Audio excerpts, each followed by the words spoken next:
Bonsoir tout le monde, bienvenue à Radio Chersey avec Roxane et Omer. Donc, ça va bien Omer ce soir? Bah, c'est encore lisse, comment je vais? Effectivement. Est-ce que le chaman est avec nous ce soir? Il est avec nous. Où est-il? Est-il présent dans la pièce? Il est là. C'est le colonel chaman. Non, c'est le chaman Sanders. Le chaman Sanders.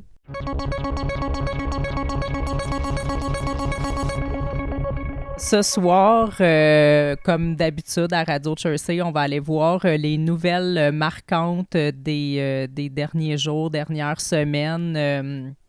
On va se contre-torcher ensemble de l'actualité. Il y en a eu? Des actualités? Ouais. Oui, il y en a eu. Par contre, c'était pas très diversifié ces derniers temps. C'est très tendu en ce moment. Est-ce que tu as remarqué la tension sur les réseaux sociaux puis dans les médias en ce moment?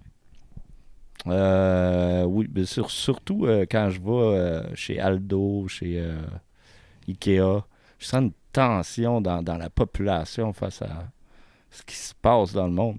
Comme? Qu'est-ce qui se passe dans le monde? Ben c'est ça, personne ne le sait. Ben, il y a une tension. Ben c'est ça que quand on lit les commentaires sur Facebook, il y a une tension, là. OK. Ben moi, je vais te dire un peu, je pense que c'est à cause de Trump. Ouais. Et des États-Unis. Donc, à cause de ça, on parle vraiment beaucoup de ça. Il ne s'est pas passé grand-chose d'autre, honnêtement, dans les médias puis dans l'actualité. À part Trump. À part Trump. Donc, aujourd'hui, on va faire un spécial Trump. Ah. Mais ça va être tout en... Ça fit avec ma casquette. Ça fit avec ta casquette, avec aussi ton T-shirt de frites. Je pense que les frites, ça représente bien les États-Unis. McDonald's. Ouais, le McDonald's. Par puis contre... regardez qu'est-ce qui est écrit sur ma casquette. Puis en plus, c'est ça, on a le chaman Sanders avec nous pour...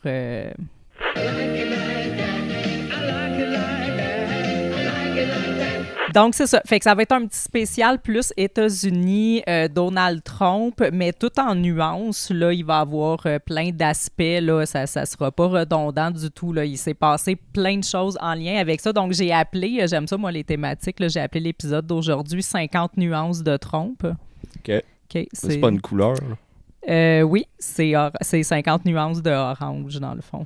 OK. Ouais. Je vais peut-être un peu trop loin pour toi. Fait qu'on va aller voir des articles de journaux, là, on va aller voir les meilleurs moments journalistiques des dernières semaines là, à propos de Trump et des États-Unis. On va aller voir aussi un petit peu, on a entendu parler du programme le USAID qui ont coupé plein de trucs inutiles là, qui étaient financés par les États-Unis. Puis là, ici, on avait un peu la même chose avec Global Affairs Canada.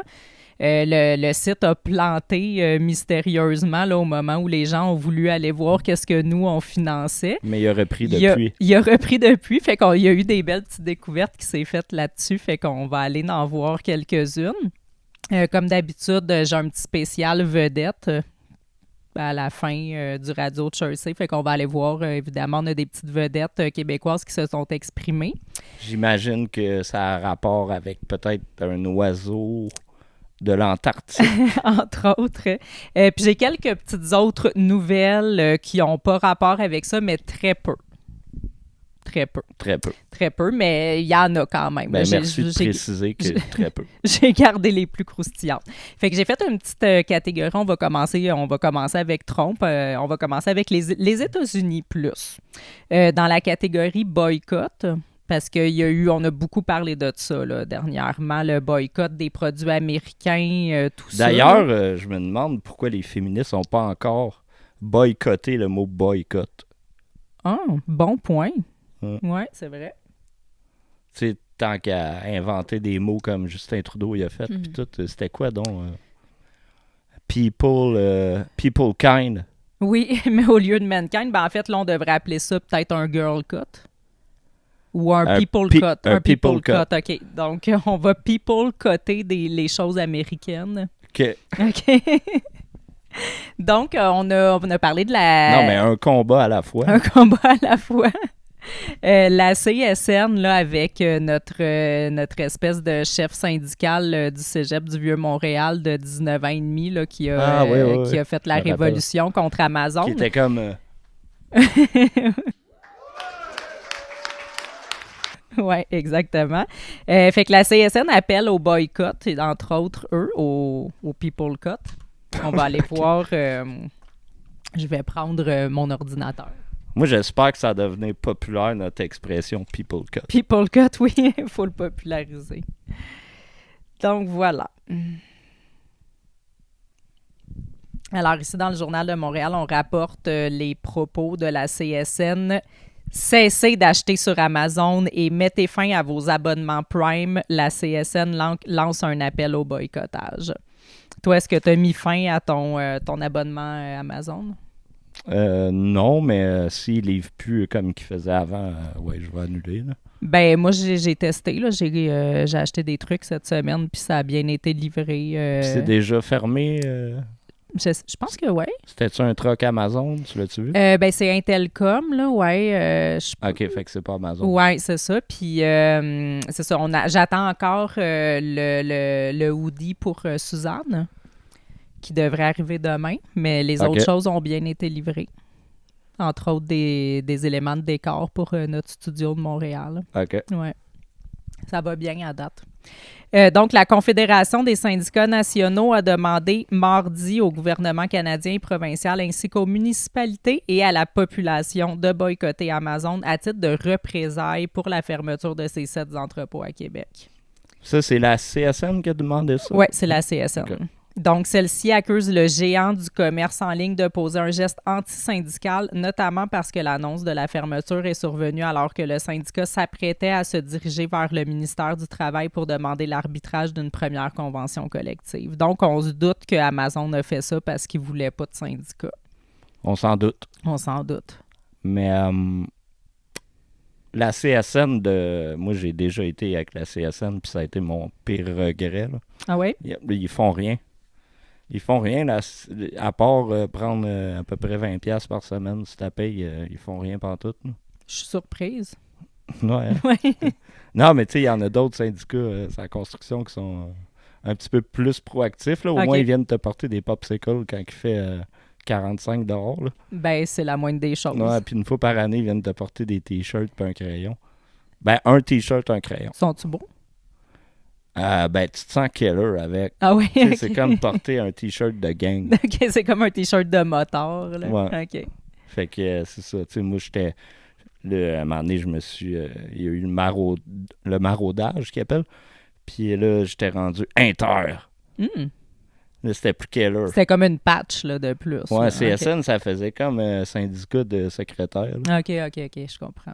Puis vraiment, c'est les plus faibles. Sa construction sont vraiment mauvais. Là. Ils foutent rien. Là.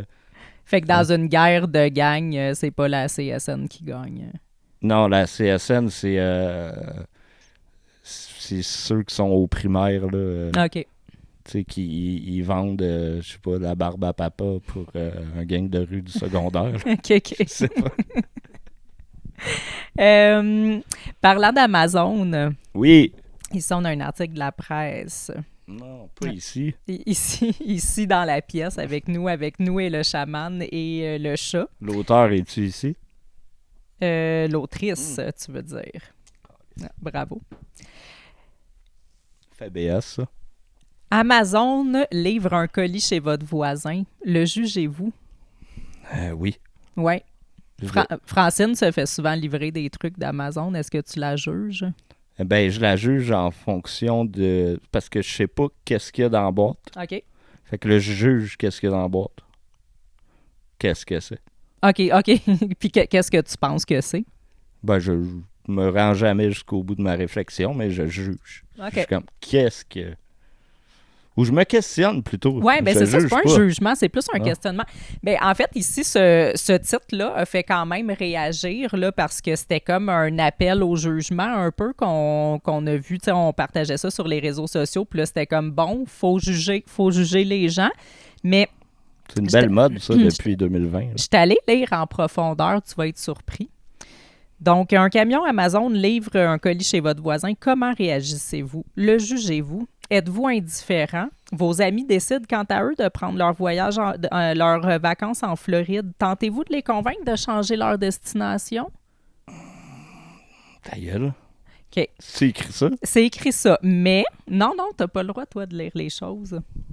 Mais je suis allée lire au complet, puis en fait, c'est un appel au non-jugement, cet article-là. Fait que, tu sais, regarde, Fait que c'est vertueux.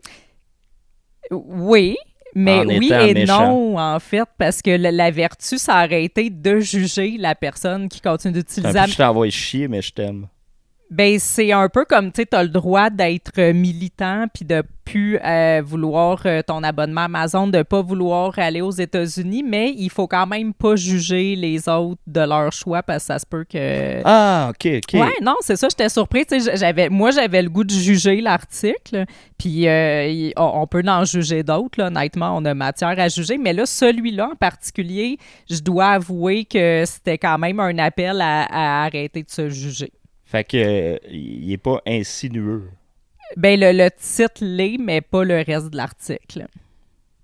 Ben, on dirait que... Je sais que t'es déçu, hein? Non, je suis pas déçu. Non, C'est ok. qu'on dirait que Mais- la personne qui a écrit ça est dans la vertu. Il est comme... Ben, Gars, je vous dis pas quoi faire. Je dis que ça, c'est pas correct. ouais, mais écoute, faut que je dise les vraies choses. Ça dit quand même un peu calmez vos nerfs, puis tu sais, faites pas trop de jugement. Par contre, ça dit, on Ouais, parle... mais ça l'invente. Parce que si la presse écrit pas ça, là, en tout cas, tu sais, la presse en général, les médias, il y a personne qui va se dire « Hey, je vais-tu juger mon voisin? » Ben, c'est ça, fait que peut-être que le titre incitait à juger, puis il y a beaucoup de monde qui vont pas aller lire l'article, qui vont voir ça, qui vont se dire Puis même s'il dois-je lit, juger? ça met dans la tête que ça existe du monde qui vont te Ouais, juger. qui juge. Puis ici, ça dit qu'il y a des études qui démontrent que lorsque nos choix de consommation sont visibles et publics, on préfère des options plus saines pour l'environnement de peur de se faire juger par les autres, justement. Donc, en privé, on va, tu sais, mettons notre abonnement Netflix, on va le garder parce que, tu sais, on a le goût de continuer d'écouter Netflix, sinon on meurt de dépression, là. Puis, mais le camion Amazon, lui, nos voisins nous voient, là, tu sais, fait qu'on peut pas faire semblant qu'on est désabonné d'Amazon. Fait que les gens, ils vont plus, justement, signaler leur vertu quand ça peut être visible, puis quand c'est plus caché, ben là, ils vont être moins vertueux. OK. Fait que c'est ça. C'est tout. C'était une étude qui dit ça. OK. Ça dit que le signalement de vertu, c'est pour flasher aux autres. C'est rendu comme... tu sais, mettons, dans les années 80, 70 ou 90, la honte, c'était s'il y a un truck de extermination de rats Oui. en avant de chez vous. Oui, là. c'est ça. À Là, cette c'est heure, rendu Amazon. c'est Amazon, c'est si tu achètes des affaires des États-Unis. Ici, on a les députés aussi qui signalent leur vertu. Est-ce que tu es surpris? C'est nouveau. Oui, hein? Des députés se désabonnent de Disney et Netflix. Le ministre Lacombe en réflexion. Donc, des élus à l'Assemblée nationale partagent la colère contre les États-Unis exprimée par les Québécois dans un sondage léger. Fais-tu partie de ces Québécois? Tout à fait. Certains se sont désabonnés des plateformes comme Netflix et Disney+, alors que le ministre de la Culture, lui, y réfléchit. Cool. C'est pas terminé. Mais là, c'est rendu sur Netflix. Là, il y a Les Invincibles, Ben oui, Séries il y a Noires. des plein. séries québécoises super bonnes. Ouais, puis on les verrait pas. Sinon, là, il faudrait avoir 8 comptes avec 16 mots de passe. Ça prend arrobas, point d'exclamation, puis des chiffres pour accéder à Illico. Oui, illico que tout le monde écoute. Ouais. De genre de panier bleu ou de sac-tic. Là. Mais non, c'est ça. Et en plus, tu sais, moi, je suis pas tant une grande fan de séries québécoises, mais il y en a une couple que j'ai beaucoup aimé dans la vie, puis dont Les Invincibles, puis Séries Noires, puis là, ça vient d'arriver sur Netflix. Alors, on fait une pub pour Netflix. Ouais, pour Netflix, pour les séries québécoises. Toi, t'as écouté Fugueuse aussi. Ouais, Fugueuse est dessus. Donc, comme rapporté dans nos pages, en raison des menaces tarifaires de Donald Trump, les 3/4 des Québécois veulent consommer moins de produits et de services américains. Ils sont aussi nombreux à revoir leur projet de voyage aux États-Unis, comme on vient de parler. On les croit. Oui, oui. Les députés du Parlement québécois ne sont pas différents. Non, c'est des êtres humains normaux. Le péquiste Pascal Bérubé a souligné mercredi qu'il a mis fin à son abonnement à la plateforme Netflix avant hier. Oh non! Oui, c'est un beau geste. C'est Oui. plate. C'est bien humble. C'est à mon échelle à moi, mais ça a été annulé. Preuve à l'appui. Il a dit, c'est bien humble. C'est bien humble. C'est un exemple, a dit le député de Matane-Matapédia, et puis je vais être davantage attentif à l'origine des produits, notamment les fruits et légumes, qu'il a dit. Oh non. Ça t'intéresse, hein? Fait que les fruits, ils vont être québécois. Ouais. Il va en avoir beaucoup l'hiver. Oui, absolument. Mais attends, c'est pas tout. La ministre de l'Habitation, France-Hélène Duranceau. Les oranges vont être bonnes. Tu connais Les bananes. Tu connais France-Hélène Duranceau, la ministre de l'Habitation, celle qui a acheté sa première maison à 700 000 cash, puis qui porte des souliers à 1 200 en disant aux gens qui sont pas contents d'être en location puis que leur loyer augmente d'investir en immobilier. Non, je la connais pas. Tu la connais pas? Mais je la hais, là. Ben, écoute, elle me l'as trop décrit. Elle n'est pas à un scandale près de snobisme et de complètement déconnecter de la vie des gens normaux, là. Elle, ouais. Tu peux-tu m'en faire voir? Ouais, je peux. Regarder? Oui, on peut la regarder. On met ça à l'écran? Ben oui, gars, ici, c'est sa première maison à 770 000 France-Hélène sans Duranceau. hypothèque, ouais. Comment ça, sans hypothèque? Elle a payé cash? Ouais. Puis elle, dans le fond, c'est ça, elle avait suggéré aux locataires insatisfaits d'investir dans l'immobilier. Puis là, récemment, il y a eu une grosse hausse d'annoncée par le TAL là, pour les locataires, là, tu te souviens? Donc là, elle a une nouvelle solution pour les gens qui ont de la misère avec la hausse des loyers, c'est de déménager. Elle est vraiment connectée, puis c'est ça, elle s'est pointée à un événement quelconque avec des souliers de marque à 1 200 $. Puis c'est ça. Fait que, tu sais, elle est très... on sent qu'elle est proche du peuple. On se sent dans la même caste que cette personne. Donc, fait que ça, c'était une petite parenthèse là, de qui est France-Hélène Duranceau. Mais non, mais là... Et elle dit qu'elle n'aura pas besoin de modifier ses habitudes de magasinage en ligne parce que je ne suis pas une magasineuse d'Amazon ou de Prime, a-t-elle avoué. C'est comme un milliardaire qui dit « je ne vais pas au Ikea ». Exactement. Mais elle continue. J'étais à l'épicerie hier, puis je n'ai pas pris de framboises qui venaient des États-Unis, a-t-elle raconté. Mes bleuets du Mexique m'ont coûté plus cher, ceci dit. C'est pas vrai, là. C'est vrai. C'est dans quel journal? Ça, c'est le Journal de Montréal. Mais là, l'article, c'est ça? C'est plein de ministres. C'est l'opinion de cette fille-là? Ben, de plein de ministres, là. Comme là, avant... OK, elle fait partie... oui, ben avant, je te parlais du ministre Lacombe. Mais elle est-tu le ministre Bérubé? Oui, ministre de l'Habitation. Quoi? Oui, celle qui a payé sa première maison sans hypothèque à 770 000 $ et qui dit aux locataires d'investir en immobilier. C'est la ministre non, excuse, c'est la ministre de l'Habitation. Ouais, c'est pas ça que tu avais dit, il me semble que oui. Oui, c'est ça. OK, mais t'as dit... je pensais que tu avais dit éducation. Ah, peut-être que moi, je me suis trompé. Fait que donc, c'est la ministre de l'Habitation. Moi, c'est le chaman, c'est lui. Donc, la ministre de l'Habitation a payé une maison cash presque... plus que 3/4 $. Ouais.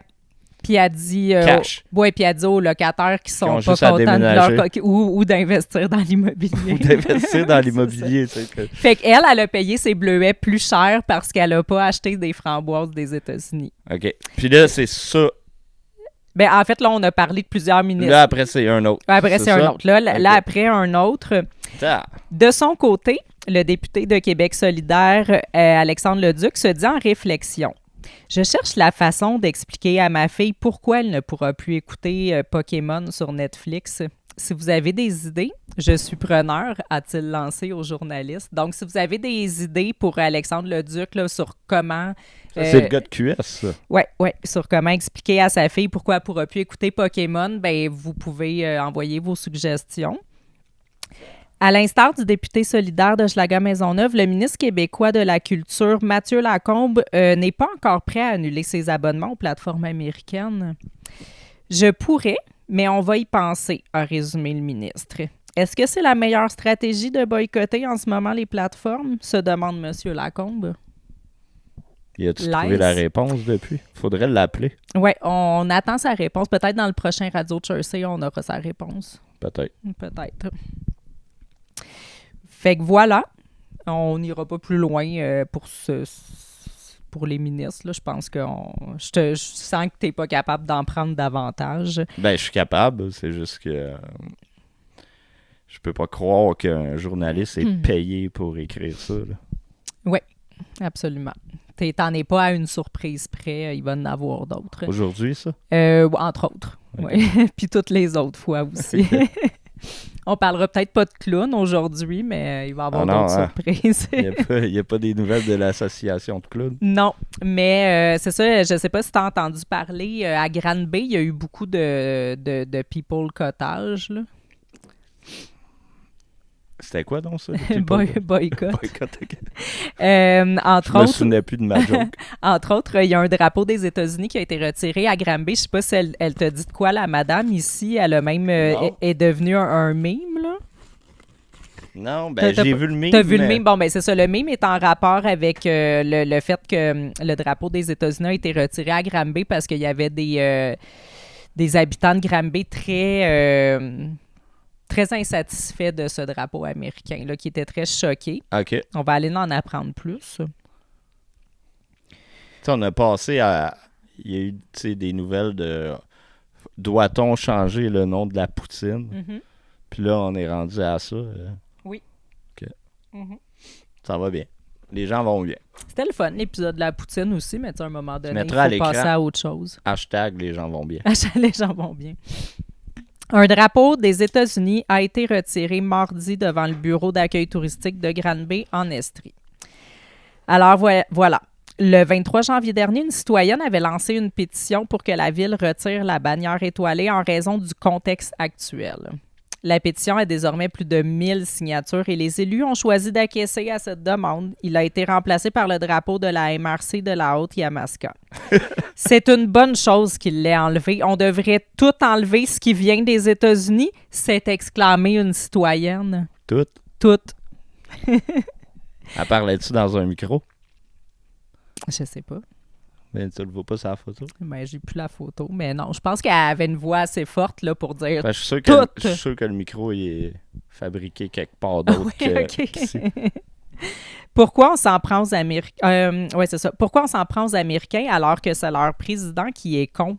Croyez-vous que ça lui fait quelque chose qu'on enlève le drapeau? Je crois que Trump va bien dormir quand même, ajoute un citoyen. Oh! Oh! Un signe politique? Hey, on devrait y aller aux séances. À Granby? Ben, pas juste à Jersey, ça doit être quelque chose. Oui, il faudrait y aller à un moment donné. Je pense que Radio Jersey doit aller couvrir une C'est sûr qu'il y a des retardés mentaux en couche ici qui posent des questions. On va qui sont arrivés en 4 roues. Ah oui, en 4 roues. La mairesse de Granby, Julie Bourdon, tenait à rappeler que le drapeau américain ne se voulait pas un signe politique. Ça fait des années qu'il est là. C'est comme quand on va aux États-Unis qu'on voit des drapeaux canadiens, a-t-elle indiqué. Elle ajoute qu'en raison des récents événements et prises de position du président, il n'était plus approprié d'accueillir le drapeau sur le territoire de Granby. OK? Ouais. J'espère qu'il a compris le message, Trump. D'après moi, Trump. Il est comme... Je pense que je vais revoir mes politiques. Ouais. Aussi, il a effacé son Sharpie. Oui, il a effacé son Sharpie. C'est un Sharpie... comment que vous dites ça, là, les artistes? Tu sais, t'as des Sharpies qui s'effacent pas. OK. Indélébile. Non. Non, permanent, c'est ça. Ah, permanent. Mon mot, il était plus artistique. D'après moi, Trump, il signe avec un nom permanent. C'est ça. Comme ceux sur un tableau blanc là, que tu peux effacer. Fait que, toujours à Granby, parce que Granby, c'est une ville très militante. Donc, il y a également un voyage scolaire aux États-Unis annulé dans une école secondaire de Granby. Oui. Un établissement scolaire de Granby a choisi d'annuler un voyage à New York en raison des tensions présentes entre le Canada et les États-Unis. La direction du collège Mont-Sacré-Cœur de Granby n'enverra donc pas des élèves de 4e secondaire pour cette sortie scolaire qui est une habitude au sein de l'établissement scolaire. Cool. Ouais. Fait que, mais, tu sais, d'après moi, c'était prévu dans le budget, puis tout. Fait que, tu sais, les parents, même nous, avec nos taxes scolaires, on paye pour ça. Ouais. Là, il met tout l'argent Ben, en fait, c'est ça. qu'il économise en y allant pas. Ils disent que la décision devait se prendre rapidement pour éviter des frais d'annulation. Fait que donc, c'est ça. En fait, on va voir, peut-être qu'ils le disent, mais je pense qu'ils disent pas pour le moment. Sauf que, bon, je lirai pas l'article au complet, mais à la fin, ils disent les destinations de Montréal, Québec ou encore Toronto pourraient devenir des options de remplacement à New York, Washington ou Boston. Okay. Fait qu'on va plutôt faire des voyages à Montréal ou à Québec ou à Toronto. Ouais, là, il y a juste Toronto qui fit un peu, là, parce que c'est un autre pays. Un voyage à Montréal. Ou à Québec. Au lieu de New York.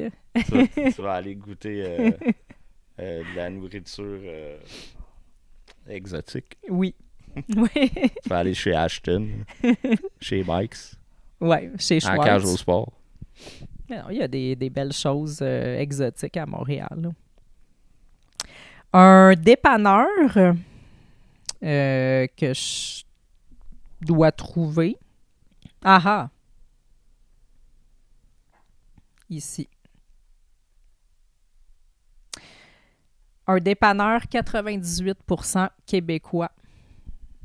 OK. Ça aussi trompe de qu'est-ce qu'ils vendent? Oui. OK. Oui. Fait que Trump est en réunion en ce moment avec ses hauts conseillers et le FBI pour planifier la suite là, de qu'est-ce qu'il faut faire par rapport à ça. Là. Où est ce dépanneur? On va lui faire de la pub. Mais je pense qu'il est à Montréal. Oui, il est à Montréal, je pense, dans le bout des Shop Angus. Mais pour vrai, un autre article que le titre est un peu niaiseux, mais que je trouve que c'était quand même un commerce intéressant. Outre l'espèce de militantisme de signalement de vertu anti-trompe. Donc, tampon, noix et croustilles, un dépanneur à 98% québécois, à 2% canadien et à 0% américain. Il ne manque que des condoms locaux et de la gomme à mâcher locale pour être québécois à 100%. Ta gueule. Ouais. C'est pas écrit? C'est écrit, oui. C'est le Journal de Montréal? Oui, tout à fait. Je peux même te dire que... Je peux même te lire la petite intro du journaliste. Là. À Montréal, le journaliste Louis-Philippe Messier se déplace surtout à la course, son bureau dans son sac à dos à l'affût de sujets et de gens fascinants. Il parle à tout le monde et s'intéresse à tous les milieux dans cette chronique urbaine. C'est la bio du journaliste. Qui est au début. Alors, je te lis un petit peu l'introduction. Des tampons hygiéniques québécois et des noix cultivées au Québec se sont rajoutés aux 360 marques offertes par un dépanneur 100% local à Montréal, vers lequel les menaces tarifaires de Donald Trump dirigent de nouveaux clients soucieux d'acheter des produits d'ici. De l'huile à saveur de truffe des Appalaches de marque Truffette, des croustilles de Mirabelle, de marque Miette à l'oignon caramélisé et au miso, des linges à vaisselle en microfibre de marque Solem, etc. Ça te fait réagir? Il y avait beaucoup de lettres qui ne fitent pas ensemble. Ouais. Quiconque veut découvrir les nouveaux produits québécois n'a qu'à venir faire un tour dans cette charmante petite épicerie-café dépanneur nommée Toutes les choses parfaites située au rez-de-chaussée de la clinique médicale Angus. Cool! Tous les jours, je suis inondée de courriels et d'appels et je reçois des échantillons de nouveaux produits locaux, se réjouit Karine Martel. Son stock a doublé en 3 ans et ça continue de plus belle. Merci Donald Trump! Ouais. Son chiffre d'affaires de janvier est de 19% supérieur à celui de l'année précédente, qui a pourtant été bonne. Je finis par être obligée de dire non parce que mes étalages sont déjà pleins de produits magnifiques, avoue l'épicière ultra locale de 47 ans. Mais elle dit non à quoi? À des nouveaux produits, parce que c'est plein déjà.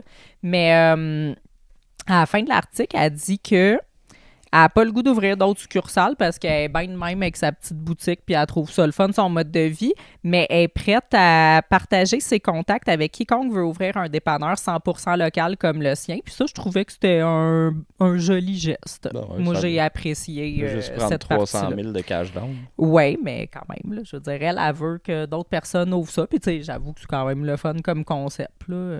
Tu sais. Elle devrait parler à l'autre, la fille qui a payé son condo cash, Oui. sa maison cash. Oui, peut-être qu'elle veut ouvrir une épicerie cash 100% québécoise. C'est facile. C'est facile. Voilà. Ah oui. Un autre chose que tu as sûrement vu passer, c'est par rapport aux bananes. On a vu passer l'image là, du monsieur qui se demandait si les bananes étaient... qui était comme... Comment savoir si ce produit est canadien ou pas? Puis là, t'as un étalage de bananes, là. Ouais, mais je pensais que moi, il était juste devant les bananes. Est-ce qu'il y a une vidéo qui se demande si les bananes viennent du Québec? Ben non, j'ai pas vu de vidéo, mais quand même, ça laisse croire À Radio Chelsea, on ne veut pas vous mentir. Non, ça laisse croire quand même qu'il se posait la question, là. Donc, réplique à Donald Trump, pas toujours facile de savoir si un produit est vraiment canadien. Donc, là-dedans, on nous donne des conseils et astuces pour savoir à l'épicerie qu'est-ce qui est canadien, qu'est-ce qui ne l'est pas. Puis on nous dit aussi que c'est normal qu'on soit un peu mêlé puis qu'on sache pas trop, comme le monsieur devant ses bananes. OK. Tourner le dos aux produits américains à l'épicerie est plus facile à dire qu'à faire, alors que la provenance des aliments est souvent mal indiquée dans les rayons et sur les emballages. Voyons, j'ai de la misère. Depuis quelques jours, les allées d'épicerie ont pris des airs de sites archéologiques. Penchés devant les étalages, bien des clients déterminés à éviter tout ce qui provient des États-Unis prennent le soin de lire attentivement toutes les étiquettes dans une surprenante immobilité. Hey, là. Hein? Hey, Non, c'est de la fiction. Ça, c'est du journalisme, là, ça rapporte des faits, là. C'est tout pas vrai, là. C'est jamais arrivé, là. Pourquoi les supermarchés n'identifient pas de façon évidente ce qui vient des États-Unis, s'interroge Claude Lefebvre, croisé par le journal dans une épicerie de Longueuil, en train de vérifier l'étiquette des bananes bio. Ah, c'était lui, le monsieur. C'est arrivé. C'est arrivé. C'est le monsieur, puis c'était vraiment les bananes qui vérifiaient en se demandant comment savoir si ça vient des États-Unis. Relis-moi là. OK. Je quote, il y a des guillemets. Et des guillemets. Pourquoi les supermarchés n'identifient pas de façon évidente ce qui vient des États-Unis? Point d'interrogation. S'interroge Claude Lefebvre, croisé par le journal dans une épicerie de Longueuil en train de vérifier l'étiquette des bananes bio. Ça nous épargnerait d'avoir à vérifier à chaque fois parce que ce n'est pas toujours évident, déplore-t-il. Bien fait de me le relire. OK. OK. Donc, un autre. Voyons, ça vient d'où ça? Pestait un autre homme dans la cinquantaine que le journal a surpris dans une épicerie de Québec. C'est arrivé. De fait, le défi est de taille car certaines denrées donnent faussement l'impression de venir ici, comme les bananes. Les kiwis, eux. Les ananas. Donc, on dit rester aux aguets, OK? C'est le cas, pour ne donner qu'un exemple, de plusieurs produits de marque Le Choix du Président ou Sans Nom qui sont la propriété de Loblaw, une entreprise canadienne. Mais, pour ces produits, c'est difficile de savoir où ça a été fait et ça a été fait où exactement et qui est derrière ça, reconnaît le professeur d'économie appliquée Maurice Doyon. C'est un peu obscur et ça n'aide pas à faire des choix, c'est certain. Le ketchup, le gruau, les céréales, les vinaigrettes, plusieurs variétés de biscuits, certains produits nettoyants, le maïs soufflé, le mélange à crêpes et même le macaroni au fromage s'avèrent tous, après un examen minutieux de chaque boîte, provenir des États-Unis. Oh. De la nourriture. De la nourriture. Un panier. Imagine, tu vas en Éthiopie, puis tu penses qu'ils sont comme... moi, je boycotte la bouffe de telle place. Sûrement que ça se voit à vraiment beaucoup de places. ailleurs dans le on monde. a des gros... Des gros problèmes de société. Des gros problèmes de société, des grandes causes ici. Ah non, du gruau des États-Unis. Des États-Unis. Fait que là, l'Éthiopien, Ouais. l'Éthiopien, il boycotte. C'est beaucoup de poils, ça. Ouais, c'était pas supposé arriver. Tu mues? Fait que, parlant de gros enjeux, le nôtre est un panier 100% canadien. Est-ce possible? Ben oui. L'est-ce? Ben oui, t'achètes un panier fabriqué au Canada. Puis tu mets rien dedans. Tu mets rien Tu dedans. mets rien dedans, voilà, le problème est résolu. Et voilà. Mange de J'ai réglé l'air. ça vite. Donc, les épiceries ont décidé de prendre le problème au front et à la demande des consommateurs, comme Monsieur Lefebvre, qui checkait ses bananes bio. Donc, à leur demande, à ces gens-là, ils ont décidé d'étiqueter les produits canadiens, là, de mettre vraiment des étiquettes devant les produits canadiens pour qu'on ait plus de facilité à les trouver. Donc, IGA ici a fait un post sur Facebook. Hier, nous avons eu des demandes pour mieux identifier la provenance des produits en magasin dû à un voisin du Sud, disons capricieux. Et quand vous avez une équipe du tonnerre, eh bien, c'est déjà commencé ce matin. Donc, on voit des photos, là, des allées avec des étiquettes. Des collants de feuilles d'érable. Exactement. Okay. Fait que c'est beau comment les gens sont solidaires et embarquent, s'impliquent dans la cause. Ah ouais, puis le matin, ils ont des meetings. Là, OK, aujourd'hui, l'équipe, là, on va poser des collants. Là, vous allez regarder sa boîte. Puis là, tu sais, ça peut être produit où. Ouais. On lit fabriqué, les étiquettes, ouais. Fait que là, ils sont tous là. Ah, OK, c'est comme une journée de, tu sais, quand ils amenaient la TV à l'école. Puis qu'on écoutait un film là, au lieu de travailler. J'ai pas besoin d'avoir du lait caillé aujourd'hui dans le frigidaire à lait. Aujourd'hui, je pose des collants. Ouais. Ben, tant mieux s'ils l'ont vécu comme ça. Parce que on a la SAQ aussi dernièrement, là, les employés ont dû enlever toutes les bouteilles de vin américaines. Là. Ouais, puis les remettre le lendemain. Ouais, genre, une couple de jours après, jusque dans un mois, on est censé les réenlever si Trump revient sur ses tarifs. Mais tu sais, il va vraiment shaker. On a payé des bouteilles. Puis là, on va pas les vendre. Non, c'est ça, il va capoter. Il va dire je viens de me rendre compte que je suis un total mongol avec mes tarifs. Là. Quand ils m'ont donné de l'argent, puis là, ils perdent. Ils perdent, c'est ça. Comme, qu'est-ce que j'ai fait? Des fois aussi, on boycotte pas juste Trump, on boycotte Elon Musk aussi. OK. Ouais, il y a des Québécois qui veulent vendre leur Tesla. Ah oui, des Tesla. Oui, leur Tesla.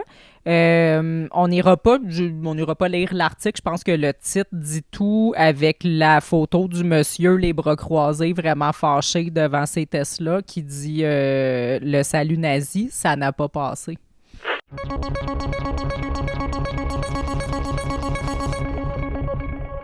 Donc là, on finit le People Cut. Le boycott, le girl cut, on s'en va dans le vif du sujet, Trump en tant que tel. Il y a eu plusieurs articles de journalisme très neutre et objectif rapportant des faits à propos de Trump. OK. Toi, tu bois de la bière? Des fois. T'en bois en ce moment? Ouais. Qu'est-ce qu'il y a? J'ai un article pour toi qui va te faire très peur. OK. Tarif de 25% sur l'aluminium. Trump pige directement dans les poches des buveurs de bière québécois. Non, non. Oui, il est en train de te piger directement dans les poches en ce moment. C'est pour ça que j'ai un trou d'un jeans. Oui, ben c'est lui. Il a pogné son exacto, il t'a déchiré les jeans, il a essayé de te voler dans les poches. Le coquin. Un des premiers effets concrets au Québec des tarifs de Trump touche la bière, dont le prix grimpera dès que le président des États-Unis aura frappé l'aluminium de tarifs douaniers.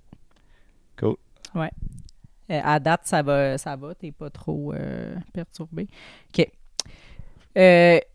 Ici, j'ai Monsieur Paradis de PDG des Brasseurs du Nord qui nous dit le grand perdant, c'est le consommateur, résonne le brasseur qui décrit comment la décision va se prendre en 8 minutes avec l'Oblat, dont les clients vont vite payer 12,99 au lieu de 12,25 la caisse de 6. Oh non. Mhm. C'est beaucoup trop. C'est 74 sous de plus. Ouais. Puis il y a combien de taxes Ben ça, du Canada dessus? Ouais, ça, c'est pas Canada, grave. Québec? Ça, c'est pas grave. Ça, c'est pas grave? Non, d'après moi, J'aimerais qu'on compare. d'après moi, c'est plus que 74 sous. Pas 15%, me semble. Qui peut se permettre de perdre 1,56 million par année après tout? Pas Boréal, qui, comble de l'ironie, a lancé un message à Trump la semaine dernière. Est-ce que tu as vu l'annonce? Non. L'affiche sur l'autoroute? Je bois local, oui, mon Donald. Ouais. C'est très drôle. Ça aussi, Donald, il a pas dû la rire, lui. Non, il a vu ça passer sur Twitter. Puis il était comme, hey, on se moque de moi. On se moque de moi et de mes tarifs. Ah. Ouais. Après une balle dans la tête, oui, ouais, Boréal. Il y a beaucoup de bonnes blagues. Comme Rudy. Oui, c'est ça. On va en parler tantôt de Rudy. OK. On l'appelle Rudy. De Rudy. Dans la catégorie opinion de quelqu'un qu'on n'a jamais demandé, il y a Arruda qui nous a donné son opinion. OK. Ouais, je vous ressors Arruda des Boulamites. Ouais, Mais il est encore employé de l'État. Là. Oui. Il s'avait fait donner un autre poste. Oui, exactement. Fait que c'est encore quelqu'un d'important. C'est encore quelqu'un d'important, c'est juste qu'il est plus dans l'ombre à cette heure. Ouais. Mais là, il sort de l'ombre pour nous dire son opinion sur ce qui se passe. En fait, l'article s'intitule « Arruda, inquiet de ce qui se passe aux États-Unis ». Donc là, je pense que c'était assez important pour qu'il sorte de l'ombre, qu'il vienne nous dire son opinion.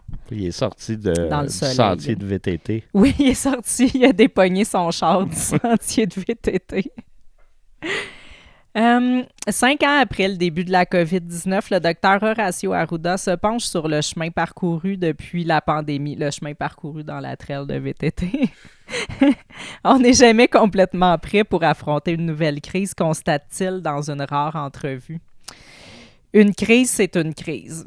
On ne peut pas avoir un niveau de préparation qui va faire que les choses vont fonctionner comme si la crise n'était pas là, affirme le populaire et expressif médecin et expert en santé publique, refutant d'emblée la prémisse qu'on se soit immunisé contre la prochaine. C'est une longue phrase. Oui, je le sais, j'ai eu de la misère à prendre mon souffle au complet. Je vais prendre mon souffle pour l'autre, ta couquette est aussi longue. Directeur national de santé publique du Québec jusqu'à sa démission fracassante de janvier 2022. Donc, la majeure partie de la pandémie, Dr Arruda n'entretient aucun doute sur la possibilité de voir une nouvelle perturbation de l'ampleur de la COVID éclore chez nous dans les prochaines décennies. Donc, c'était encore une longue phrase. J'ai bien fait de reprendre mon souffle avant de la lire. Mm-hmm. Ça, c'est Olivier Bossé qui a écrit ça dans Le Soleil. Donc, Olivier fait des longues phrases. On le salue. On le salue. Fait des moins longues phrases, Olivier. D'après moi, Olivier est stagiaire. Probablement. Il y a un nom de stagiaire. Il veut impressionner ses patrons. Oui, c'est ça. Il s'est dit, je vais faire des longues phrases, ça donne plus de points. Fait que là, je vais pas raconter toute la vie d'Arruda non plus. Je vais aller au bout qui nous intéresse, qui est par rapport à Donald Trump. L'élection de Donald Trump lui donne froid dans le dos à plusieurs égards. OK. À Olivier? Non, à Arruda. Ah, OK. Ouais. On revient à Arruda. Oui, on revient à Arruda. La pandémie a exposé de manière flagrante notre forte dépendance économique aux Américains, entre autres pour les vaccins et le matériel médical. Cool. OK. Ça, c'est intéressant ici. Voilà que le nouveau locataire de la Maison-Blanche passe la tronçonneuse en santé publique aux États-Unis. La tronçonneuse. Oui, la tronçonneuse. Et aux États-Unis et à l'international. Donc, Center for Disease Control, la CDC, Food and Drug Administration, et à l'international, l'Organisation mondiale de la santé, parce que Trump a dit « je veux plus rien savoir de vous autres ». Donc ça l'inquiète parce qu'il passe la tronçonneuse là-dedans. Dans ses homologues américains. Oui, c'est ça. Donc, je cite Arruda et non pas Olivier. Quand on voit sur le site web du CDC que le site est en remaniement pour aller avec les orientations du président Trump, ça veut dire que la politique est en train d'influencer leurs décisions, s'indigne-t-il? Donc, Arruda s'indigne que la politique influence les organisations de santé. Je suis sans mots. Moi aussi. Donc, il a fallu que je m'étire, puis ça a fait du bien. Oui, moi aussi, je vais m'étirer. Parce que sinon, j'allais me recroqueviller. Quoi? Une autre citation. Des limites à se faire fourrer, câlisse. Plusieurs des experts qui contrôlent les épidémies n'ont plus le droit de communiquer une information à l'extérieur des États-Unis et même entre eux. Ça, c'est préoccupant. Ils n'ont plus le droit de communiquer des informations en dehors des États-Unis sur des épidémies? C'est ça? Oui, les experts qui contrôlent les épidémies. OK. Bref, il y a les informations sont comme contrôlées là, par le gouvernement. Par le gouvernement? Oui, ça fait peur. Oh, c'est du jamais vu. C'est du jamais C'est vu. du jamais vu. Fait qu'on remercie le docteur Horacio Arruda d'être un lanceur d'alerte. Un lanceur d'alerte, exactement, qui travaille au gouvernement, un fonctionnaire lanceur d'alerte, toi. Ouais. Bientôt avec Ken Pereira. Puis, ensuite... il y a un prix, lanceur d'alerte, que Ken Pereira il a gagné, je pense. Ou, gagné, plutôt, ça a été remis. OK. Je pense que c'est un mot meilleur. Un meilleur mot. Mais, ouais. Fait que le prochain, c'est Horacio Arruda. Qui remet ça? Je pense que c'est gouvernemental. Ah ouais? Ouais. Ah, OK. Je pense que oui, je sais pas. Ou c'est les sceptiques du Québec. Je serais pas à l'aise de recevoir un prix de lançage d'alerte du gouvernement. Ça dépend. Là. Si ton gouvernement il est correct. Mais c'est contre qui tu lances les alertes? Il y a d'autres affaires, là, les ingénieurs, les... OK, ouais, comme... OK, ouais. Big Pharma, paquet d'affaires. C'est juste que je m'excuse, je les ai comme toutes mélangées ensemble, je sais pas pourquoi. Pour toi, c'est tout... c'est toute la même chose, c'est bizarre. Hein? Alors ici, on a Normand Lester, qui aime beaucoup Trump. Lui, on l'aime. Oui, on l'aime. Un coup d'État militaire contre Trump, est-ce possible, d'après toi? Ça dépend qu'est-ce que Alexis Cossette, Trudel, je sais pas quoi, là, il va dire. J'ai pas son article sous la main à Alexis Cossette-Trudel. Par contre, j'ai celui de Normand Lester. Ouais, je crois plus à Alexis Cossette. OK, je vais te lire quand même celui pour les arrestations. OK. On va avoir un autre point de vue ici. Je pense que c'est demain. D'ailleurs, c'est-tu demain? C'est tout le temps demain. Non, c'est tout le temps demain ou la semaine prochaine, un des deux. Je pense que c'est à Saint-Valentin cette année. Peut-être. Tantôt, on est allé voir le site de QAnon, ouais. Okay. Puis il y avait un décompte, mais il n'y avait plus rien d'écrit. Ah ouais? Ouais. Ils savent plus. Ils savent plus ou bien ils veulent plus nous le dire, en tout cas. Ou c'est parce que Trump est arrivé. C'est ça, je me suis dit, mais il va quand même se passer d'autres choses. Non, il y a encore un décompte, c'est ça l'affaire, mais il n'y a plus rien d'écrit. OK. Ouais. Puis le décompte, il est à combien? Sais-tu combien de temps qu'il reste? J'ai pas... non, j'ai comme pas porté attention, mais on va aller voir. Parce puis on que va c'est le juste mettre. l'heure. Peut-être que c'était juste l'heure. À cette heure, c'est rendu un site qui met l'heure. Donc, je reviens à Normand Lester.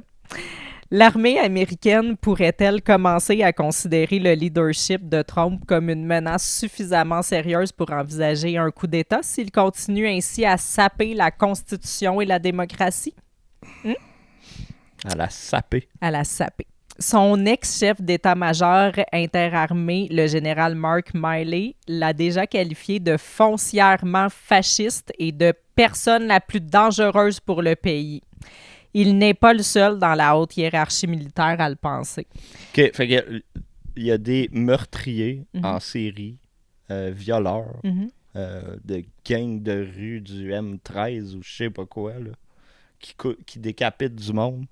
Puis la personne la plus dangereuse, Oui, c'est Donald Trump. C'est Donald Trump. Qui joue au golf. Celui qui a été élu démocratiquement, là, ouais. Alors qu'il était au pouvoir, Trump a dit à son chef de cabinet, le général John Kelly, que les généraux devaient suivre ses ordres comme les généraux allemands l'avaient fait pour Hitler. Point Godwin direct. Exactement. Ça, c'est supposé de perdre des points en tant que journaliste. Point Godwin, ça va escalader de plus en plus parce que j'ai d'autres choses à te montrer après, puis c'est encore pire. Donc, les militaires prêtent le serment de loyauté à la Constitution des États-Unis et s'engagent à la défendre. Que se passe-t-il donc lorsque le commandant en chef, le président lui-même, la bafoue? Comme la population américaine, l'armée semble de plus en plus redouter la dérive dictatoriale de Trump. L'armée. L'armée comme la population américaine. Ils commencent à redouter. Tout le monde a peur. Tout le monde a peur d'une dérive dictatoriale de Trump. Moi, je me souviens, là, quand il a été élu la première fois, c'est quoi, en 2016? Ouais. J'étais dans la communauté artistique, là, puis il y a un gars qui a dit il allait aux États-Unis, je pense, faire des shows, je sais pas quoi, là. En tout cas, il a passé les douanes, puis il a dit j'ai senti la peur et la tristesse dans les yeux des douaniers sur Facebook. Puis moi puis mon ami, on était là, qui est crasseur. Voyons donc.